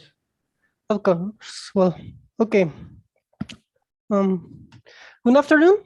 My name is Amilcar Saldana. And first of all, I would like to thank to the organizers for the opportunity to give this talk, which is titled Yang-Mills scalar matter theorem in non-commutative geometry. Okay, this talk is part of my PhD research. I had thought of exposing all my theory, but I realized it's too much. It's too much for just 30 minutes. So I decided to just present an example of the theory. Okay, well, for the purpose of this work, we will consider that for a Yang-Mills scalar matter model, it is necessary a Riemannian or a pseudo-Riemannian closed unoriented manifold, a principal G bundle over M with G a compact group, an not invariant inner product in the Lie algebra of the group, a unitary representation alpha of G acting on the vector space P alpha, and a smooth function B called the potential. Using these objects, we define this Lagrangian, where omega is a principal connection, R omega is its curvature viewed as a GM value to form. T is a section of the associated vector bundle.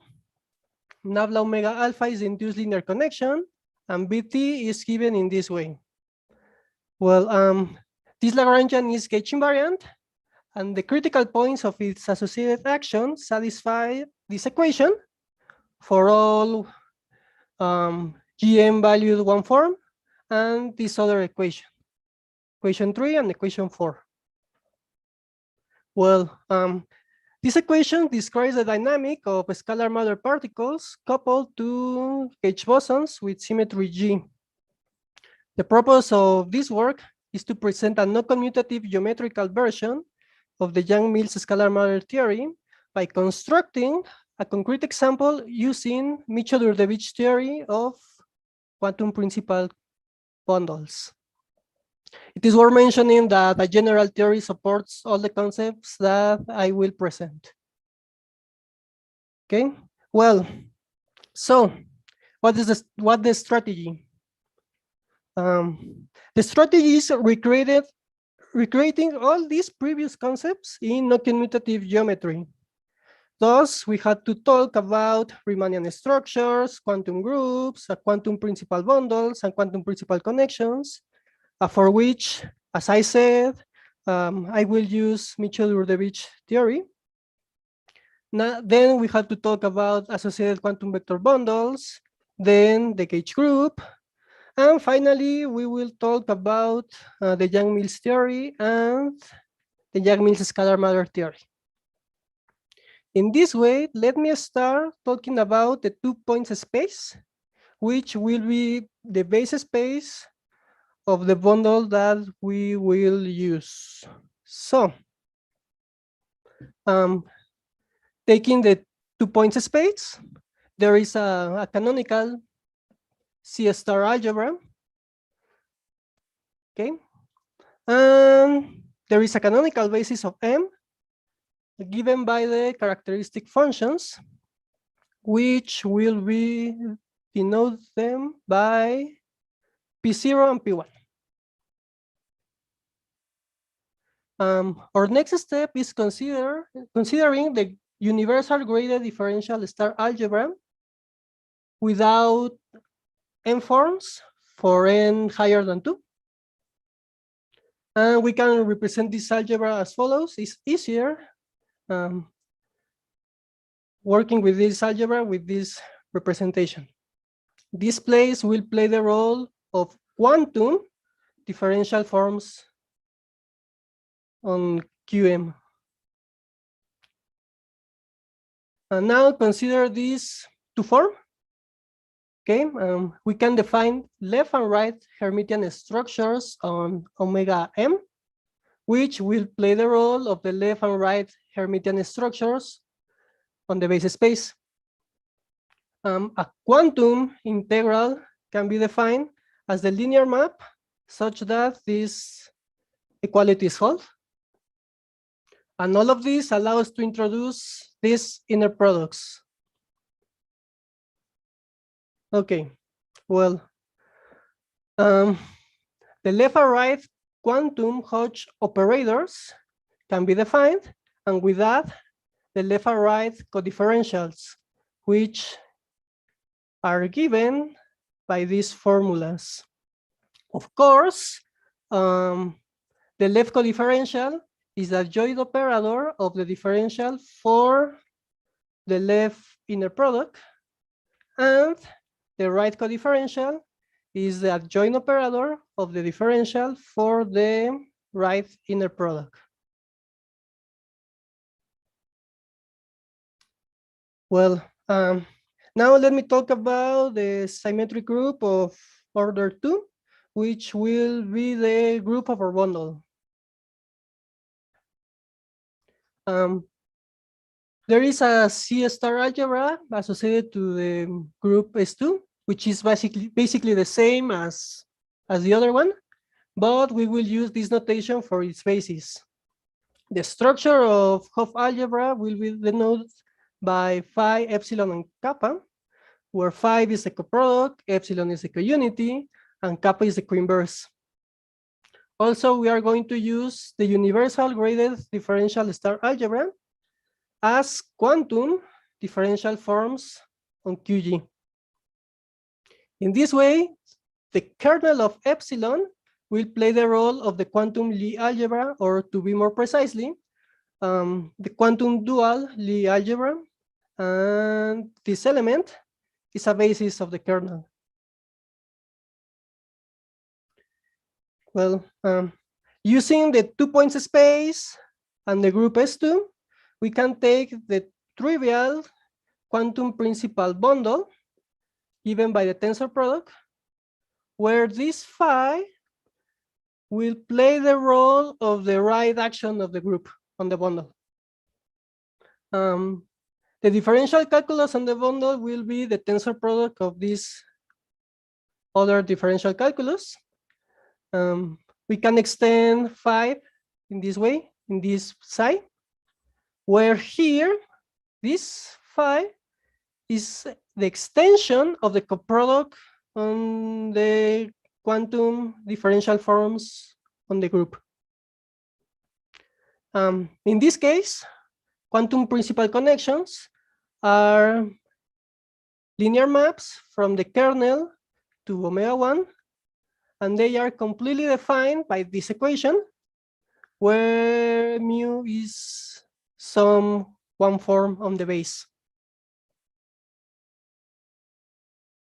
Well, the curvature of any quantum principal connection is a linear map from the kernel to omega-2, and is defined by this two form on the base, while the covariant derivative from the horizontal space to the horizontal space is given by this formula if we consider Swidler's notation. Okay.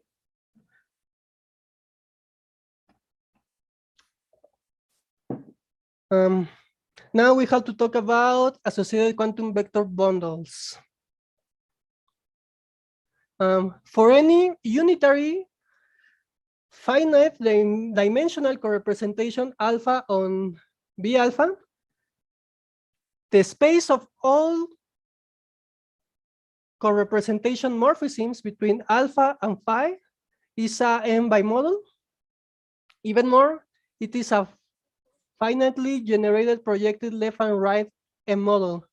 So, taking the left structure or the right structure, we define the left associated quantum vector bundle or the right associated quantum vector bundle as this space.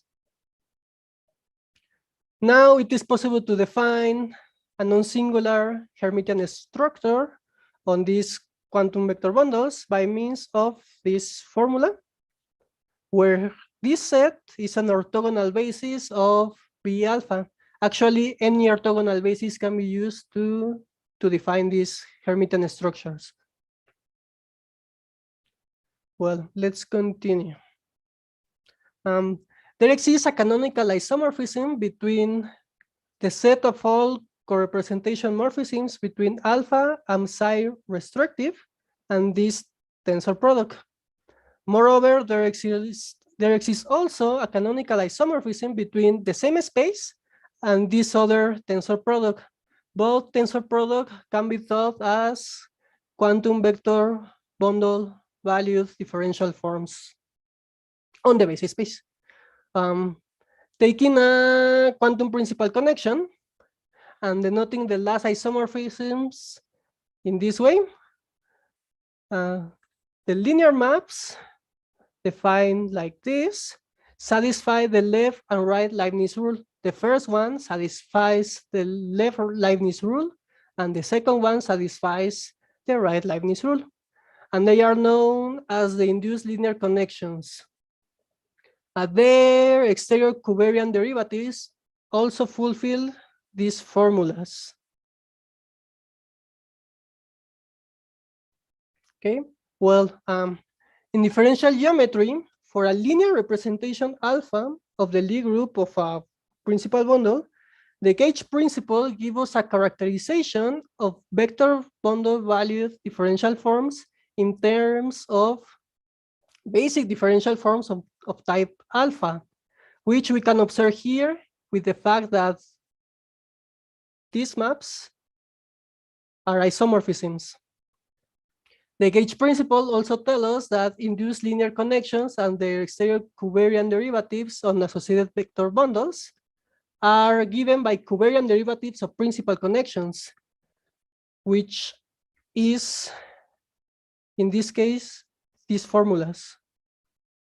So, the theory presented shows the non-commutative geometrical counterpart of the gauge principle. Following the classical case, the inner products defined for the for differential forms on the base space can be extended to quantum vector bundle value differential forms, and these maps are the adjoint operators of the exterior covariant derivatives. That is, these equalities hold. Okay. Well, to define the quantum gauge group, first of all, we need to define convolution product. Thus, given two graded differential preserving linear maps, the convolution product is defined in this way, where M is the product on the differential calculus of the bundle.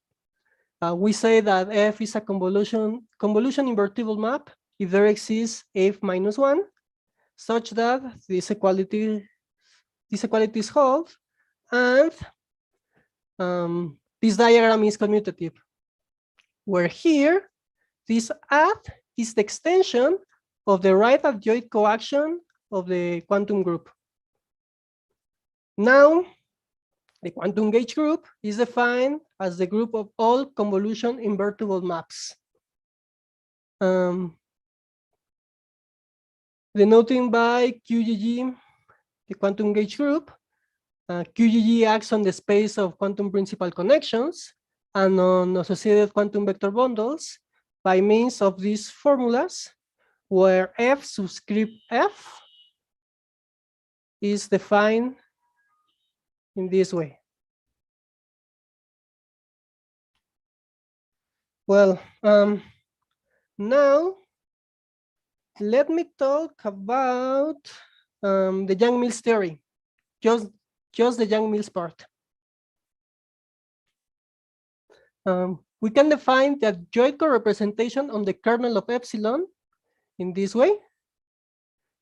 So we can consider the quantum vector bundle associated to the adjoint co-representation. Since the curvature and this other map belongs to this space, this expression is well defined, and it is called the non-commutative geometrical Young-Mills Lagrangian. It is gauge invariant, but just for a subgroup QGGYM defined in this way, and at least we can guarantee that S2 is a subgroup. Okay, well, critical points of its associated action satisfy this equation. For all lambda in this space, where these operators are the adjoint operators of these other ones, and these operators C omega, in this case, in this specific case, is defined in this way. Okay, we can say that equation 7 is the non-commutative geometrical counterpart of the Young-Mills equation. Okay. Thus, for this example, solutions of the non-commutative geometrical Young-Mills equation are flat quantum principal connections, flat in the sense that the curvature is 0, and this other one, omega ym, which is defined this. The curvature of omega ym is no 0 and is given by these to form on the base space. It is worth mentioning that the action of the subgroup QGGYM on the set of critical points, that is solutions of the non-commutative geometrical Young-Mills equation, is trivial.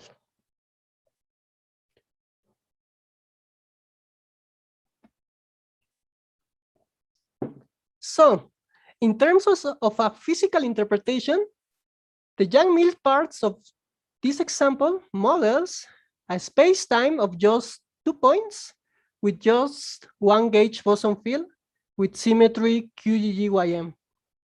And that gauge boson field is given by omega ym. However, it seems like the vacuum is full of non-gauge equivalent boson fields, which are given by flat quantum principal connections. Okay, well, finally, we can talk about the Yang-Mills scalar matter theory.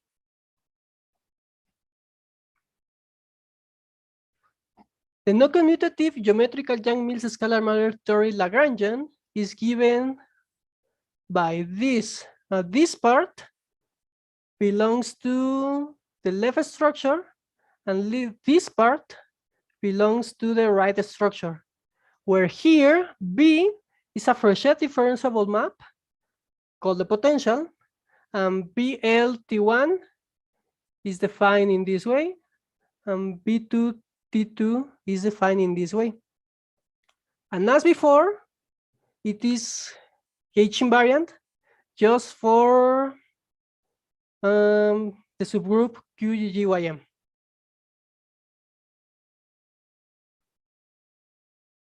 Critical points of its associated action satisfy equation 8 for all elements in this space, and these other two equations, where the operator K is given like this. If you notice that this part is actually the non-commutative geometrical Yang-Mills equation. So when this part is 0, we are in that case. Okay, well, in non-commutative geometry, it is necessary to take the left and right structures. In the classical case, that is in differential geometry, both the structures are the same. And equations 8, 9, and 10 collapse to equations 3 and 4. Equations 3 and 4. Okay. So we can say that equations 8, 9, and 10, these three ones, are the non-commutative geometrical version or a non-commutative geometrical generalization of equations 3 and 4. Okay. In this case, for our bundle, this is solutions. To calculate solutions, we have to choose the co-representation and the potential. For example, for the trivial co-representation on C, and a potential such that its differential is constant, this constant actually,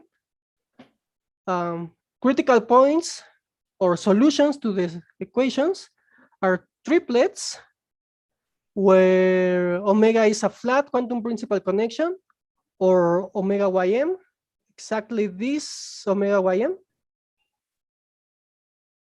and T1 and T2 are elements of the associated quantum vector bundles, and they are defined in this way. Again, in terms of physical interpretation, this example models scalar matter fields in the trivial co-representation coupled to gauge boson fields in a space-time of just 2 points. Of course, for other co-representations or other potentials, solutions change.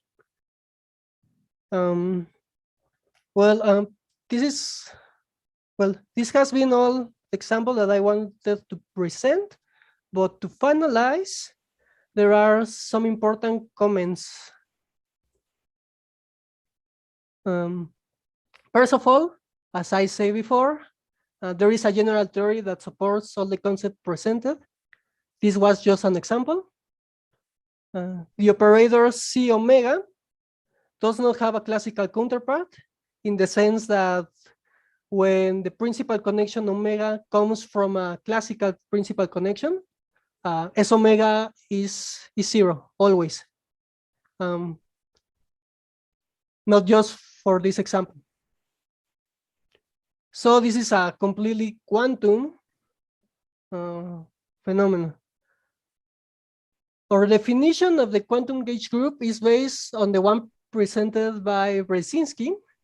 Nevertheless, it does not recreate the classical case. That's a problem. One option to recreate the classical case is considered the group generated by all convolution invertible maps that also are graded differential star algebra morphisms. However, applying this idea in other examples, for example, in the quantum Hopf vibration, also known as the Q-Dirac monopole bundle, there are not enough gauge transformations, and we'll still have to consider the subgroup QGYM. So it doesn't look as a good idea. And finally, although these constructions are developed in the framework of non-commutative geometry, the quantum group is a classical group. Therefore, an exciting way of research will be trying to define the quantum group as the quantum gauge group as a quantum group in the Voronovich sense. No? And thank you very much. Thank you. Here there are some references. Questions? Yeah. Thank you. Other questions to our speaker? Or comments? I don't see. I have a question because you have such distinction of left and right Young's fields. Yes. Is this also at classical level? How it is because Excuse me, can you repeat, please? Yes, your Lagrangian contains then like action for both of them. Yeah. This, but of course, Lagrangian for classical field would contain like one such thing. In the classical case, this part is equal to this other one, and this part is equal to this other one. They are normally equal. Okay. Yeah, in the classical case, yeah. So you can recreate the classical Lagrangian. Okay. Yeah. This theory can be applied almost to every quantum principal bundle. Thank you very much. Are there any other questions, please?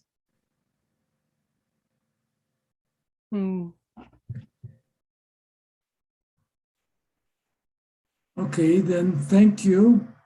And we will go to our next speaker, who is Miguel Sokolowski, who will speak about Feynman propagator for closed time-like curves in the Kerr metric. So, please, Professor Sokolowski, share your screen with us and unlock your microphone.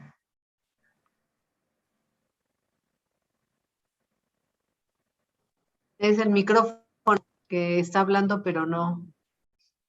Yes, microphone. You should unblock your unmute your microphone.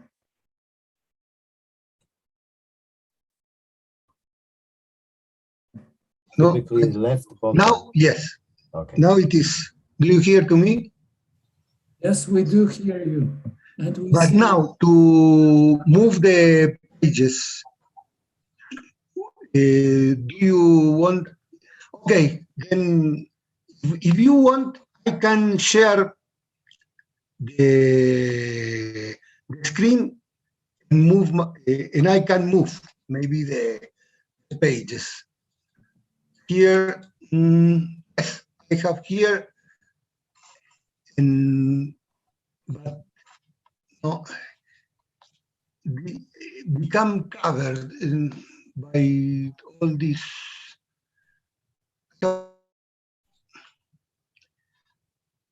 it is preferable if you move the page because your names covers my pages. Okay, when I begin with, I will summarize. All the talk will consist of 3 points. The first point is some definition on causality theory. The second point is the derivation of the symmetric through the Newman-Jennings algorithm, not as Kerr did originally. And the third point is, well, my own contribution, the study of closed time-like curves in this symmetric, and how one can associate quantum propagators, these Feynman propagators. This is, in some sense, a continuation of a paper which I just published on June of this year, which is called Quantum Propagator for Geodesic Congresses. And this is in the theoretical, in the journal. Can you go up a little? The page. No, the other way. The beginning. Okay. This content will be published in the journal, which is an open journal, Theoretical Physics, in volume 6, number 3, next September, and this manuscript is a continuation of Quantum Propagator for Geodesic Congresses in the same journal, but the number 2 of June 21. Well, I begin with the definitions related to causality. Space-time satisfies the chronological condition if it has no closed forward or past-directed time-like curves, in particular geodesics. Such space-time is said to be chronological.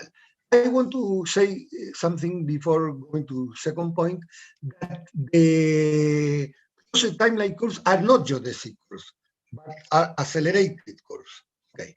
Well, let's go to second point. Space-time satisfies the causality condition if it has no closed forward or past-directed causal curves, particular geodesics. Such space-time is said to be causal. Of course, causal space-time implies chronological space-time, but chronological space-time doesn't imply causal. When I go down a little, if you can go down, space-time is time-directed, time-oriented. There exists a time-like vector field global in the space-time. We know there is a well-known theorem that any compact time-oriented space-time contains future or past-directed closed time-like curve. So if a space-time, the time-oriented space-like has no closed forward or past-directed time-like curves, then it can be compact. Okay, now the concept of future or past inextendable curves. I will speak of future inextendable and past inextendable, one change to future by past. Given a space-time G is the metric, Levi-Civita metric, a time-oriented space-time, let MG be a time-oriented space-time.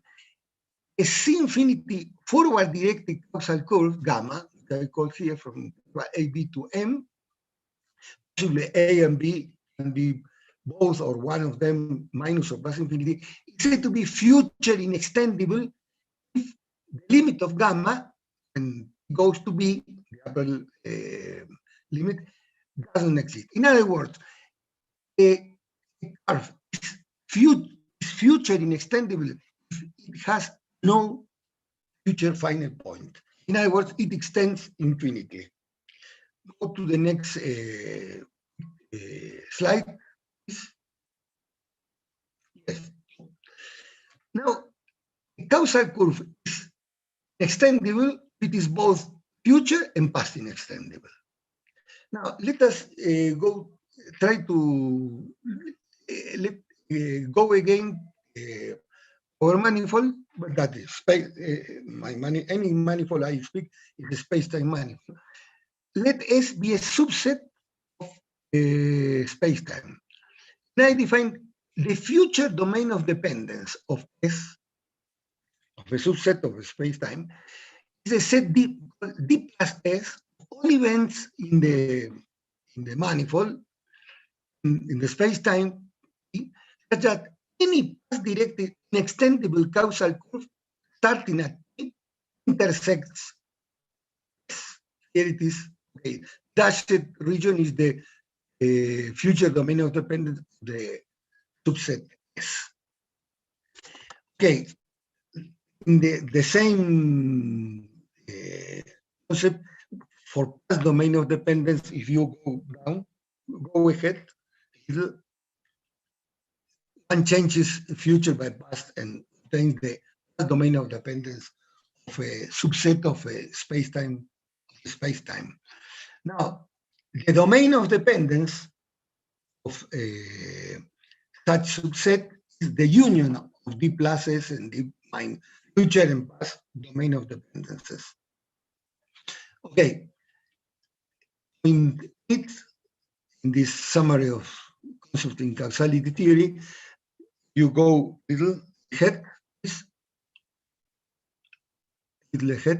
okay. Geodesic in space-time Mg is complete if there exists a fine parameter for a geodesic which extends from minus to plus infinity. Here I speak about geodesic. A space-time is geodesically complete. All its causal inextendable geodesics are complete. That is, each of them has an infinite parameter, fine parameter, which extends from minus to plus infinity. Next.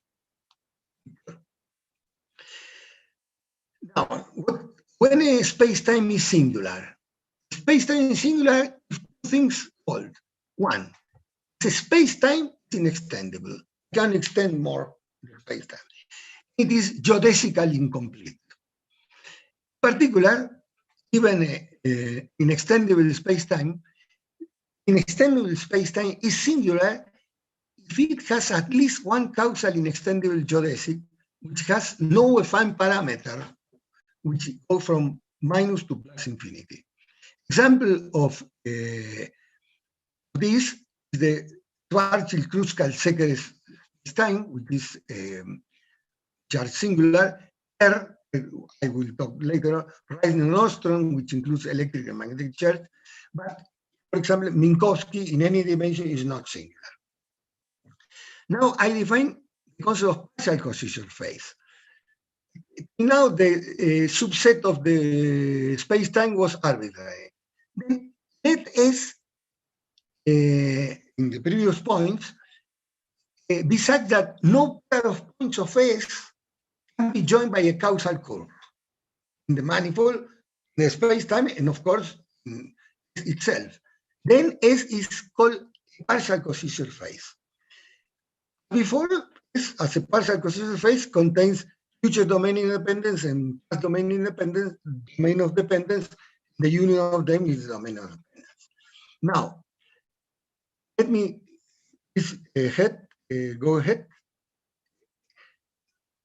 If in the space-time Mg, there exists a partial cohesion phase such that the domain of dependence of S is the whole space-time, then one says that it's a cohesion phase, and that the space-time itself is a globally hyperbolic space-time.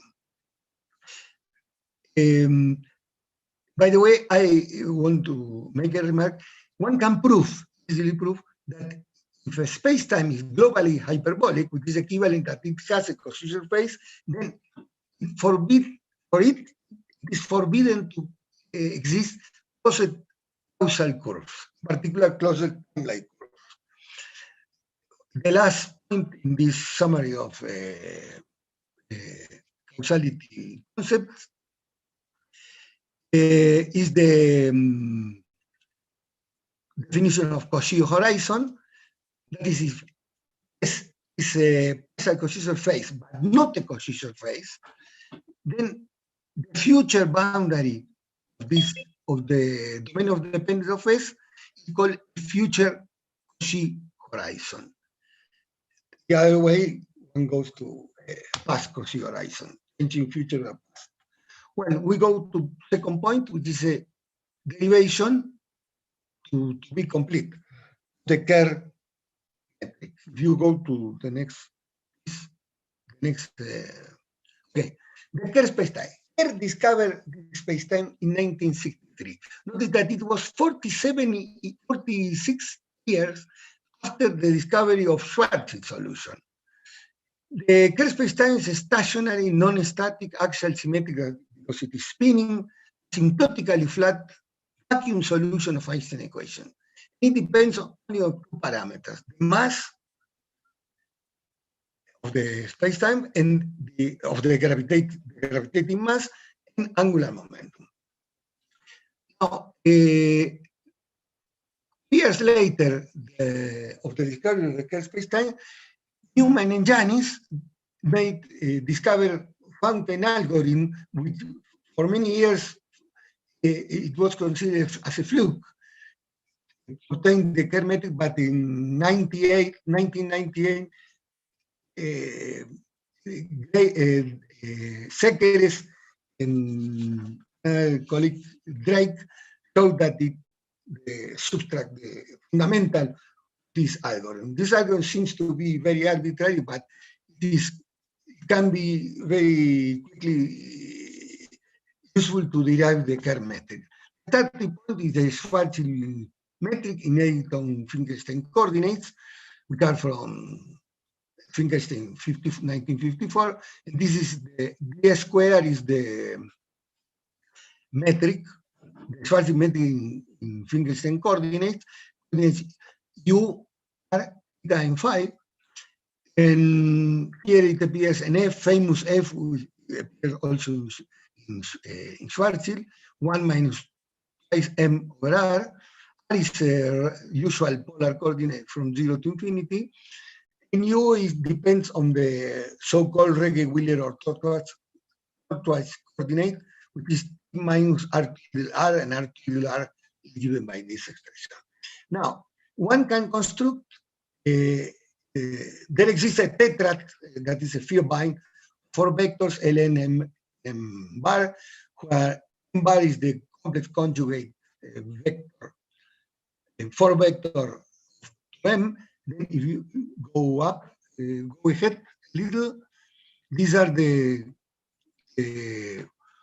elements of the tetrad, the 4 vectors L, N, M, M bar, and these are the components of L, is 4-dimensional, L, N, M, and M bar.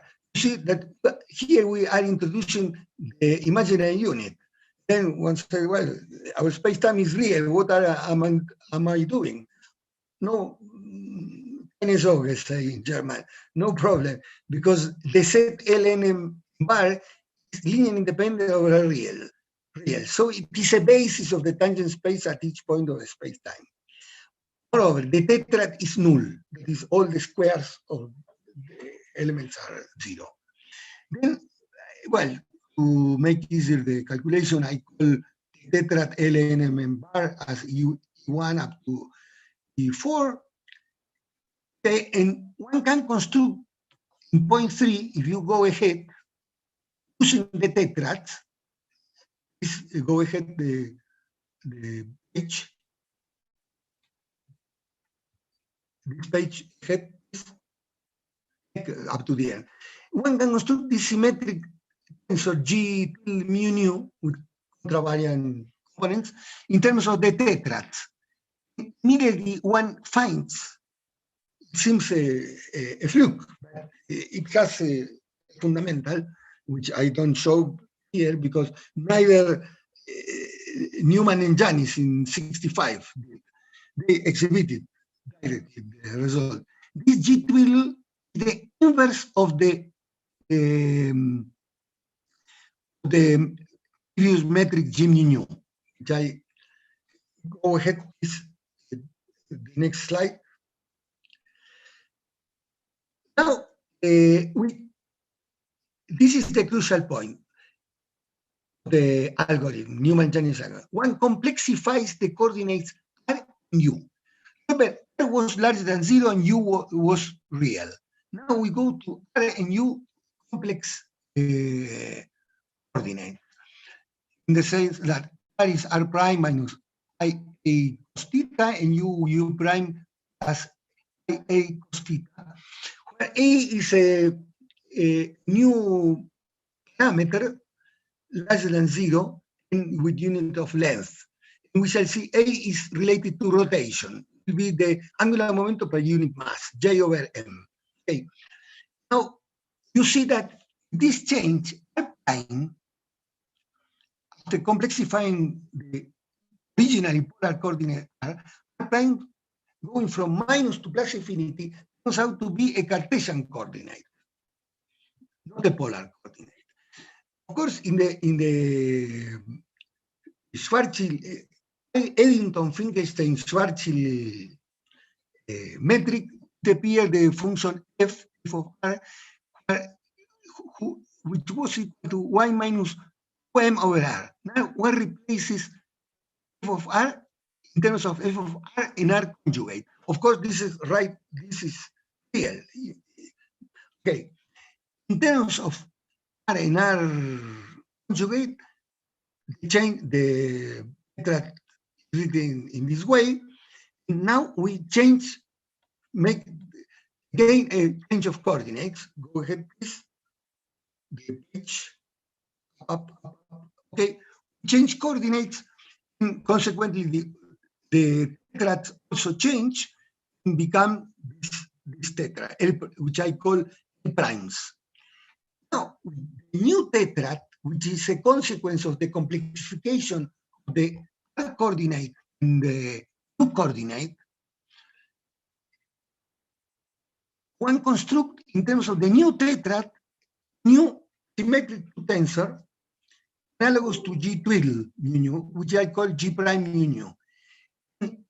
The result found by Newman and Janis in 1965 is that the inverse of this symmetric tensor G prime mu is precisely the Kerr matrix in these units, U prime, R prime, theta and phi. Go ahead, please. The next page. Yeah, this is the Kerr metric in terms of these quantities, R prime and U prime, theta and phi. Where this quantity sigma is given by this expression, I prime square plus X square cos theta square, and there are long expressions for this quantity A and sigma.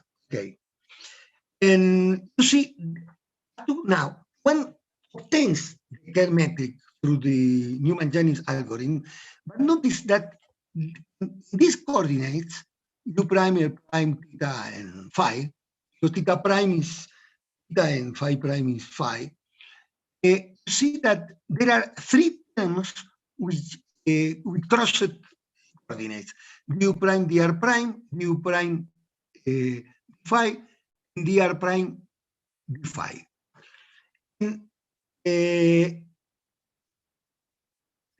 Years later, that is 4 years later, the finding by Kerr of this metric, Boyer and Linkis discovered a new set of coordinates.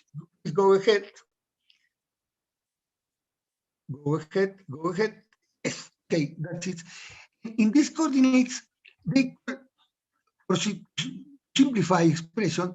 Prime will go on being R. It will be called again R. U prime will be called again U. Both are from minus to plus infinity. Remember, then these are Cartesian coordinates. Boyer-Linkis discovered a set of coordinates in 1967, which are called T, R, theta and psi. T and R goes from minus to plus infinity, and theta is the usual coordinate. Psi goes from 0 to 2 pi, the same as phi, use phi.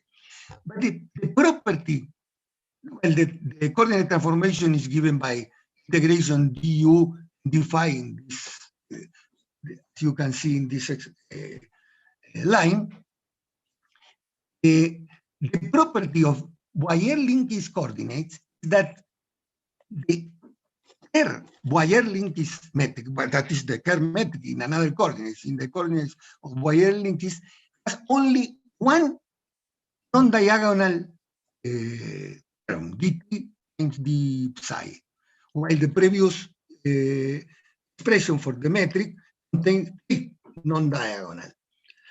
Now, well, this is the metric in the Linkis coordinates. Let's go ahead with the next slide. The Kerr metric, some properties is that it is asymptotically flat. That is, if it goes to plus or minus infinity, it goes to the Minkowski space-time. It has horizons. Horizons means the quantity delta is equal to 0, delta watching the metric, and the horizons, event horizons, are plus minus, well, excuse me, two horizons, not event horizons. There is a plus and a minus. You see, if m squared is larger than a squared, that is the rotation slow, so that there are two solutions, then we have two horizons. But if is equal to m, then we have the extreme, so-called extreme Kerr. And if a is larger than m, there are no horizons. And then one says that one has a naked singularity. In the all this, you see, all this is for positive R. In the region of negative R, there are no horizons. One can show that plus and minus, both horizons are null hypersurfaces. What is the meaning of this? That the normal vector of these hypersurfaces is null. It's plus minus, which is normal to the hypersurfaces, is null. Square is 0. Where lies the singularity? It's when sigma, which appears in the metric, is equal 0. You can ask, why not delta equals 0? Well, what happens is that when sigma is equal to 0, one can compute the scalar from the curvature tensor, R mu nu sigma, and that scalar diverges. Then sigma equals 0 defines the singularity. But now you see, R and theta are independent, and so moreover, both terms are positive, and then the only possibility that is B0 is that is equal to 0, and theta is equal pi over 2. Then what is the singularity? In Schwarzschild, we knew equal 0 is the singularity, is a point. But what happened here? Let's go ahead to see where is the singularity. An interesting thing of the metric is the following. One defines provisionally the Cartesian coordinates, which are called Kerr-Schild coordinates, x plus minus, and the plus sign goes for the region positive R, the minus sign for the region negative R. In terms of these three Cartesian coordinates, x, y, Kerr-Schild coordinates, x, y, z, the singularity occurs when this triple is 0 for z, equals psi, a sine psi for the coordinate x, y. Then if imagine plane space x plus y plus z plus, I can do the same for the other way for minus y minus z minus. I find that, you see, the singularity is the boundary of this disk. The disk, the interior of the singularity is an open disk. It's not singular. The singularity is a ring with radius A. Radius A means A, you can write for it, I didn't write, J, the angular momentum rotation of the solution, which will contain a black hole, is more than a black hole, and J over M, and where M will be the mass. Okay, now this is not the maximal extension of the space-time. Obtaining it, one goes a little ahead, Kruskal-Sekeres coordinates. One goes to Kruskal-Sekeres coordinates and make the same business as one does in Schwarzschild solution or Reisner-Norton solution. In this coordinate, we were discovered for Schwarzschild by Kruskal and Sekeres in 1960. One obtains a mirror image of all the what gives the Weyl-Pinkies solution. Mirror. Now you go ahead. Okay, excuse me. After obtaining the solution in these coordinates, one makes the conformal compactification a Penrose Carter and obtains the whole picture of the solution. It brings infinity to find it, to visualize. And then you go to the next picture. It will be very brief and quick. The next picture is very complicated. The next slide. Okay. Okay. This is the card. This picture, you see, is the basic cell of the Carter-Penrose diagram of the solution. What is the meaning of basic cell? The solution repeats infinitely many times in the up direction and in the down direction. That is, in the central part of the cell, we notice, called by Witten, this is a sort of diamond, this square which you have here. Then there are four regions. One, U and U bar. U is, we can think, is our universe. U bar is a mirror universe, which is obtained in the Kruskal-Sekeres coordinates.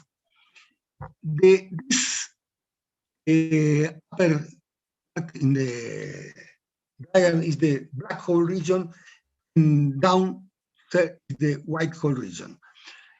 You see, you have regions where says only infinity. This is future and past null infinity. And also you have, which is asymptotically flat, but also you see in red is the cross-section of the singularities. That is, there is a ring. It is the singularity ring. One has on the left and on the right and on the left. But you see, you have asymptotically flat regions which are minus infinity, denoted by minus infinity. The red region is r equals 0. It is not well seen in the diagram, but you see, there are the diamond had in the a sort of V, down V, green, downstairs also in green. These are the Cauchy horizons. And that is the only region which is globally hyperbolic is the central diamond region, which contains the U bar, black hole, and white hole. The other region is not globally hyperbolic. Then, in principle, can have closed time-like curves. A closed time-like curve is a time machine. If one locally goes to the future, but by curvature, global curvature of space-time, one come back to the past. Even if locally you go ahead to the future. And this precisely happens, I will show that now. You go very in the upper triangle to the right and the upper triangle to the left are the regions where R is negative, not globally hyperbolic. And if you look at the metric very close to the red line, that is the singularity, r equals 0, then you see that the metric is the square of the interval is time-like. Then we arrive to the last point, 3. Please go ahead. Ahead, all the details of the next slide. The next slide. Here, you see, in the previous expression of the metric, which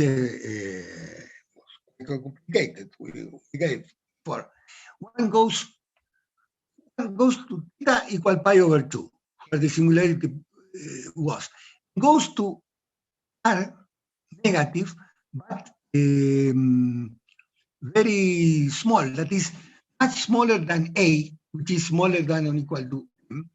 Then the only surviving term is for the square element term, which is 2ma square over r, or absolute value of r, gives psi square. And this is positive. In my signature, it says that this interval is time-like or temporal. Moreover, since psi is a compact coordinate that it goes from 0 to 2 pi, then one obtains a closed time-like curve, which I call psi, depending on some parameter which I give units of length. I will discuss in a moment what time this length scale where comes from. And then naturally appears in a non-globally hyperbolic region of the Kerr spacetime, region where closed time-like curves appear in our time machines. Now, go ahead, please. Yes. Then, if I have this ds square proportional to the lambda square, I can define a Lagrangian density, the same as one does for geodesic equations. One defines a Lagrangian density, which depends on psi dot, which is a sort of velocity. It looks like a free particle Lagrangian. This mass. You see that this mass is inverse proportional to r. That is, when r goes to 0 on the negative side, the mass goes to infinity. Now, this is not very important. From this Lagrangian, one obtains a Lagrangian equation, and when writes the Lagrangian equation, this has a solution. I choose that when lambda is 0, psi bar, the angle is 0. When lambda is this length scale is 2 pi, which are the limits of psi, then this is a classical solution for the. Go ahead. This is a classical solution for the closed time-like curve. Okay. But if I have a classical solution, I have a classical action, which is the integral of the Lagrangian density for the parameter of the curve lambda. This is the classical action. You see, the classical action is inverse proportional to the distance to r equals 0, to the singularity. We are very close to the singularity. Then the next one is the point. Almost the last slide. Okay. So one asked the question. I asked the question. If I have a Lagrangian density, classical solution, and so on, a closed like, can we associate a quantum object to the above closed like path? This is a quantum object inside not the black hole, it's outside the black hole, it's in the negative R region. The answer is yes, and it's almost unique. What can I associate? Almost unique from our knowledge of physics. The Feynman propagator, from going from 0 to 2 pi, which I call P lambda, because it depends on the length scale. The Feynman propagator is the unit, the integral over all fluctuations of the variable psi, which defines the curve. And it is given here, and I will only change the parameter. Instead of lambda, I call it sigma, because I define the parameter lambda over the lambda scale. Instead of going from 0 to lambda, big lambda goes from 0 to 1. Psi prime is the derivative of psi with respect to sigma. The Lagrangian density becomes 1/2 m psi prime square, corresponding to particle of this mass. Okay, moving along a ring unit radius. Of course, this motion is accelerated because it's not a geodesic. Closer time like or causal path can be geodesic, it's accelerated. Now, the important point is that with the Lagrangian, the pathing interval can be exactly done. Go ahead, please. Almost finishing. Then the result for the pathing, that is for the Feynman propagator, is this expression, which involves a sum where L from minus to plus infinity.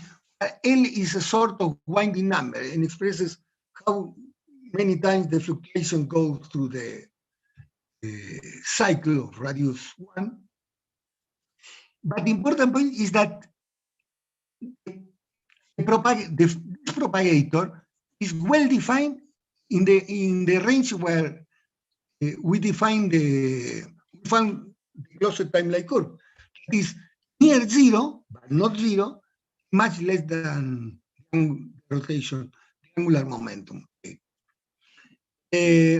Well, it is a matter of fact that this expression, exact expression for the Feynman propagator, involves the Jacobi theta function, but now it doesn't matter.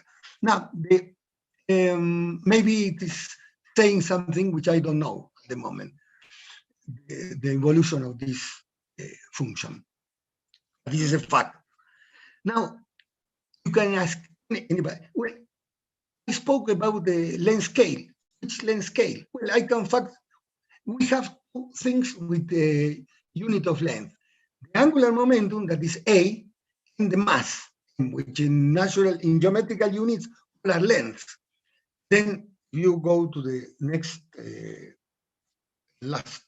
Okay, you see, for a slowly rotating solution less than m, there are two choices for lambda. Square over m is less than a, and square over a, which is larger than m. Okay, and then so lambda 1 is. This is not very important. That is, I have these two with these two propagators. And for the extreme Kerr case, also I have Feynman propagator for am equal to a to have similar expression. This you see, little up is little the slide up. If you can move exactly. See, the three in all cases, what happens? If you can little down, see at least this echo. Okay, see the propagator when r goes to 0, the propagator should go to infinity. The limit should exist. But in fact, because I is here in the denominator of the exponential, the limit does not exist. That is, in other words, the Feynman propagator associated to the closed time-like curves in the negative region of the solution, which of course can be considered non-physical, but it's part of the solution. The Feynman propagator doesn't exist. Not only has a divergence, but doesn't exist in the r equals 0 limit. It's the singularity, only at any point of the singularity ring. In fact, it doesn't matter. Why it doesn't matter? at least my idea, because the singularity is not part of the space-time. It is the set theta equal 0 pi over 2 does not belong to the space-time. Singularity is outside the space-time. Well, to conclude, before the conclusion, you see, I was careful to say Feynman propagator. I didn't say the word quantum propagator. Why? No, in quantum mechanics, the Feynman propagator is a quantum object. Why it is a quantum object in quantum mechanics or quantum field theory? Because we know precisely that the quantum propagator joins quantum states. But now, for the moment, we do not have complete quantum theory of gravity. Then we do not know which quantum states, if any, if quantum gravity exists, this propagator, this Feynman integral, Feynman path integral joins. Then, but however, I can conclude the following, a little up, and I conclude. My conclusion is, for the moment, this result suggests that even a complete quantum treatment of the Kerr black hole, if I had a quantum theory of gravity, then I should have a quantum treatment of the Kerr black hole, would not eliminate the presence of time machines between semicolons near the singularity. Only near the singularity. Not the singularity, they do not exist. That is. However, these machines are beyond the Cauchy horizon. Moreover, outside the globally hyperbolic region of the solution, which, for example, according to Witten, should be considered only the physical region of any solution which involves black holes or white holes. And I thank you for hearing that. That's it. Questions or comments?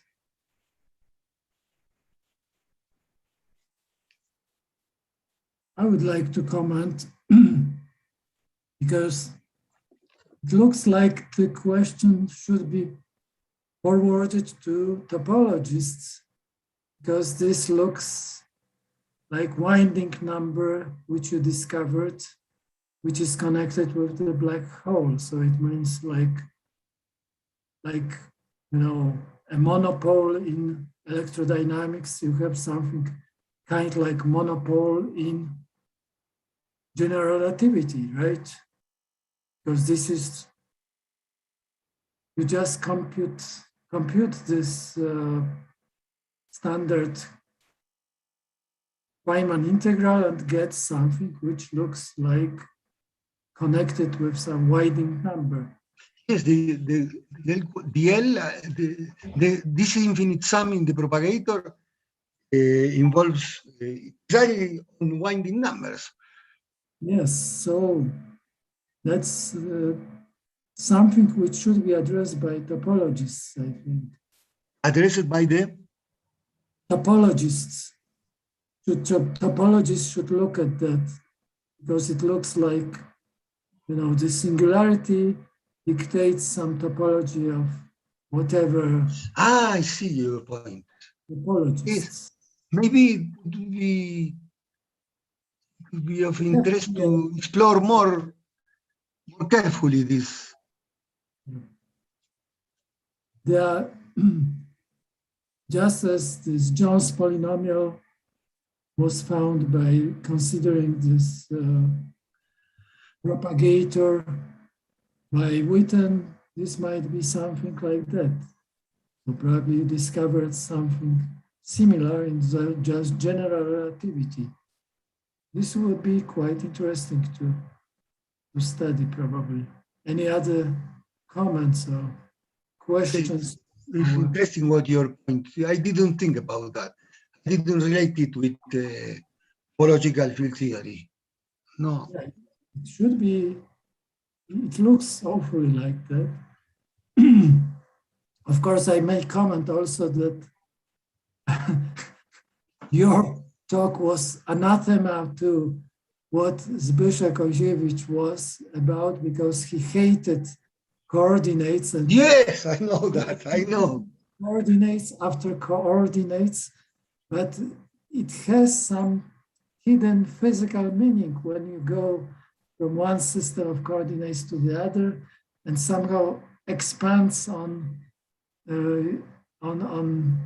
yeah, you cannot somehow achieve this without them.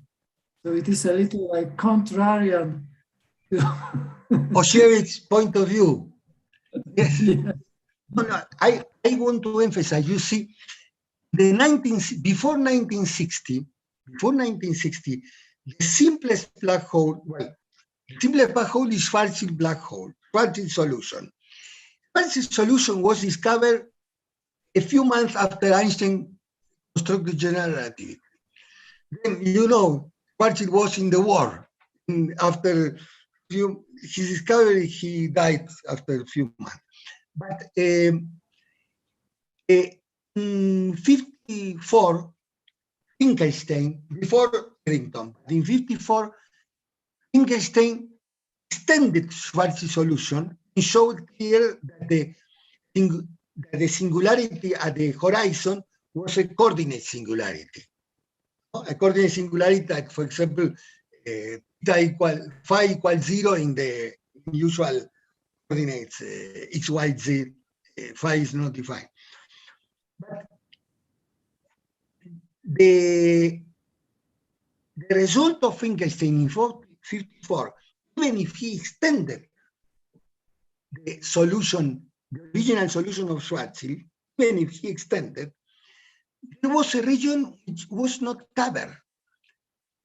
It has to Kruskal and Sekeres in 1960, they constructed what is called the largest, the maximal analytical extension of the Schwarzschild solution, which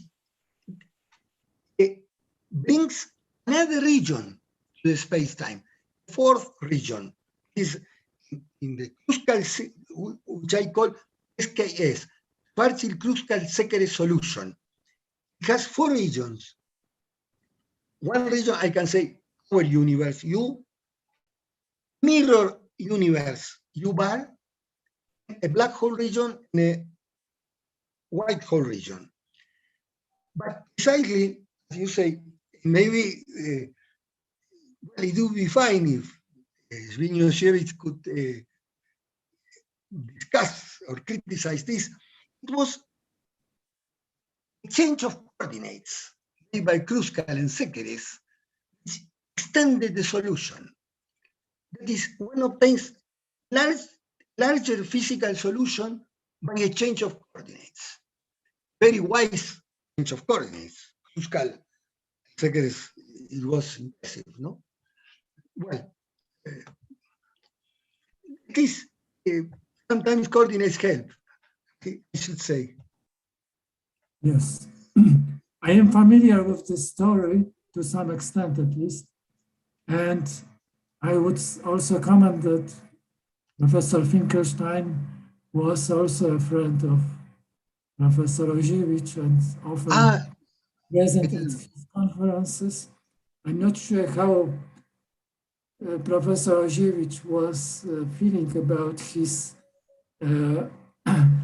discovering these coordinates, but apparently these coordinates are, on the other hand,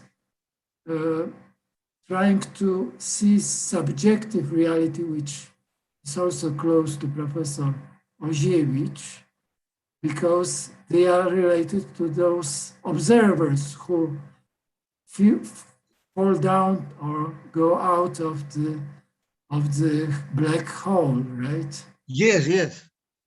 And also what is interesting is that these extensions which you mentioned are something which fascinates Penrose, who tries to interpret this as many world universe which like exists forever. These singularities are just, they exist there, but you can go, I mean, the light at least should freely pass through all those around those singularities. And he makes some philosophical conclusions about how the universe exists forever, right? And there is no just one universe, but many, many. A friend of mine is also considering this cosmology connected to that. I'm not sure how far it goes, but well, and all that thanks to coordinates. So Yes. I have a quick question. So please, I'm asking for a quick and short answer because I will have to run now. But when you showed the Penrose-Purscal diagram with the bunch of diamonds, you said about one of them that it is not hyperbolic. What do you mean by the? If I understood you correctly, right? Not globally hyperbolic. So, okay. What do you mean that this is the signature was not like 3 + 1 or? No. No. I mean that the only is the region right. which that is okay. Here I have the diagram. The central, you see, you have a central square, 4 regions, which are limited by Cauchy horizons.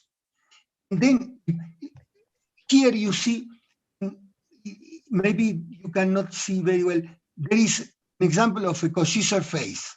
Okay. In the middle of the square, the central square, of the central diamond, as we then used to call this. That is information which forms in this Cauchy surface S can go beyond the Cauchy horizons, which are this green, well, almost one cannot see that these are green, which I call H minus down and H minus up. Then the only globally hyperbolic, that is the domain of dependence of this Cauchy surface is only the central diamond. Only what is beyond cannot be reached by solving differential equations. Then, in this sense, these regions in the upper part of the diagram are not globally hyperbolic. In this sense. Okay. I thought you meant one of the panels, let's say, one of the diamonds. Okay. Thank you. No, the diamond. That will be shocking. That will be shocking. Be sure the diamond is globally hyperbolic. Okay. Thank you. No, to your question. Thank you. And I will have to run now. So thank you very much for very interesting talk. Okay, thank you. I appreciate a lot. And I want to say only one thing, which I say at the beginning. I strongly thank the organizers for the invitation to participate in the Gold 2021 conference. Moreover, so I didn't have a scientific collaboration with Professor Zbigniew. I met him several times in congresses and seminars, and I had nice and fruitful conversations with him about physics and mathematics. This is what I want to add. All right. Thank you. No, to you. We all had such experience. So, are there any more questions or comments? If not, because our last speaker canceled due to family reasons, we probably close this session, right? Or is there any other message? No, thank you. I think that this day and all the days is a big cumul of speaks that give to us a big experience about these themes.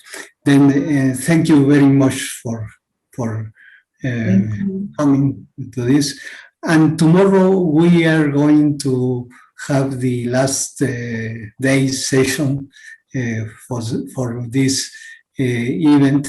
Then in the afternoon, we reserve one time for open discussion. Then I invite to you to be especially in that session at the end of the day tomorrow. Thank you very much. We'll meet tomorrow morning. Thank you very much. Bye-bye. Bye-bye. Good night. Or good morning. Good morning. Depends where